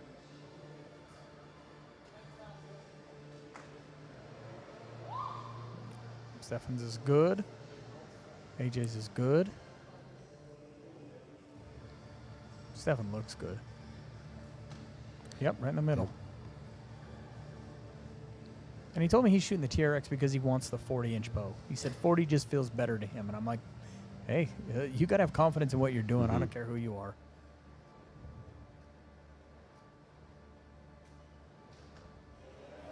Yeah, sometimes the longer axle-to-axle bow is just not as hard to work. Yeah, there you go, 30. Again, he has the upper hand at this point. Like, it's like laying your cards on the table and saying, "Here you go. This is what I got." Yeah, you're always putting the pressure on your opponent, especially if you have the 30 in the bag. Yep. Yep, it's good too. 30's a piece. We'll go one more. So what length of bow do you shoot with yourself? Do you shoot with 37 or 40? I go a 40. With 40. I've just always shot a 40 well. Like, it just has been something in my hand that has always done really well. And you find a 40 that would hold better, or the 37 a bit more twitchy, or just more to do with your draw length? I just like the string angle. Touches my nose a little easier. It does a little other things that are just nicer to me usually.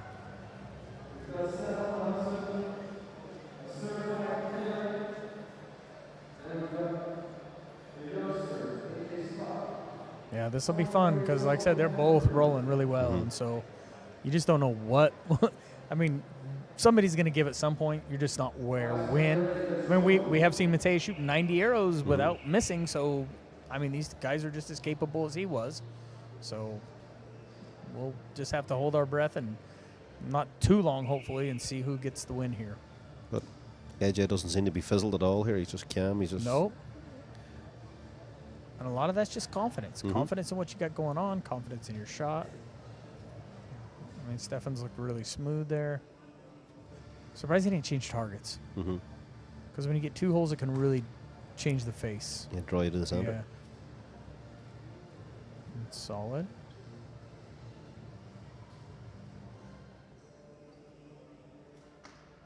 That's solid. He's shaking his head, though. Yeah, that's maybe just the shot didn't feel as good as it did. Yeah, landing was good, and the shot didn't feel as good. Yeah. There's an ooh, but I think it looks good. Hard to tell with the X, but I think it's there.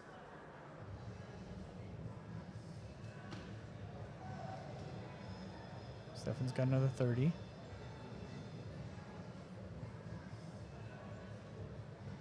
But Edge is not being phased at all at having to shoot last every time. You know, he's just doing his own thing.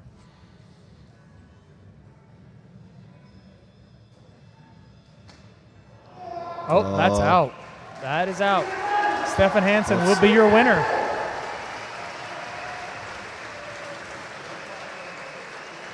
So for the second time, we get to congratulate him for winning the tournament. Yeah. Yeah. That was an excellent show. Them two put on a really, really good exhibition. Yeah, but as we said earlier, like it's Yep. good to see Stefan right up there at the top again, you know, because Yep. he has won in the past, but he's always been so close this last couple of years. Yep. Yep. And there's never really a final that goes past Yep. without him being in it, you know. So Yep. it's just the standard of shooter he is. You Yep. know? And it's like everything else. The standard is so high it can be any one of 20 boys, you know. Yep, for sure.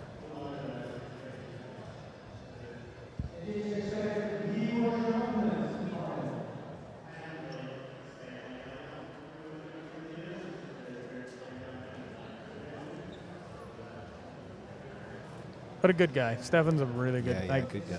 But that's like I said, it's awesome to see him win because he's been right there so much lately. So, you know, even last year he was second.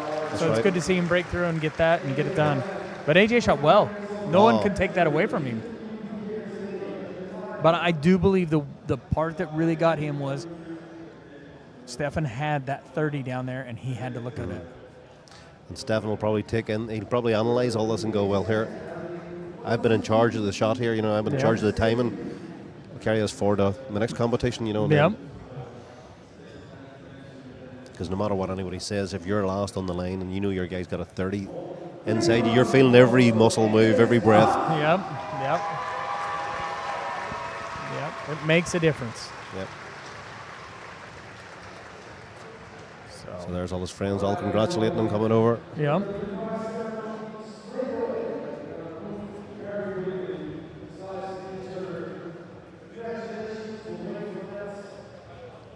Yeah, that's a good feeling, and that's the cool part of archery is all the like support and everybody like they know how much work you put in, they know how much effort, and just to get there and win it's hard. Yep. I don't care what he says, and you see all the guys congratulating each other after. Yep. These are all friends. These guys all hang about with each other during the week. You know, at tournaments to go for meals together in the evening time. You know, it doesn't matter which one of them wins; they're all winners. Yep, for sure.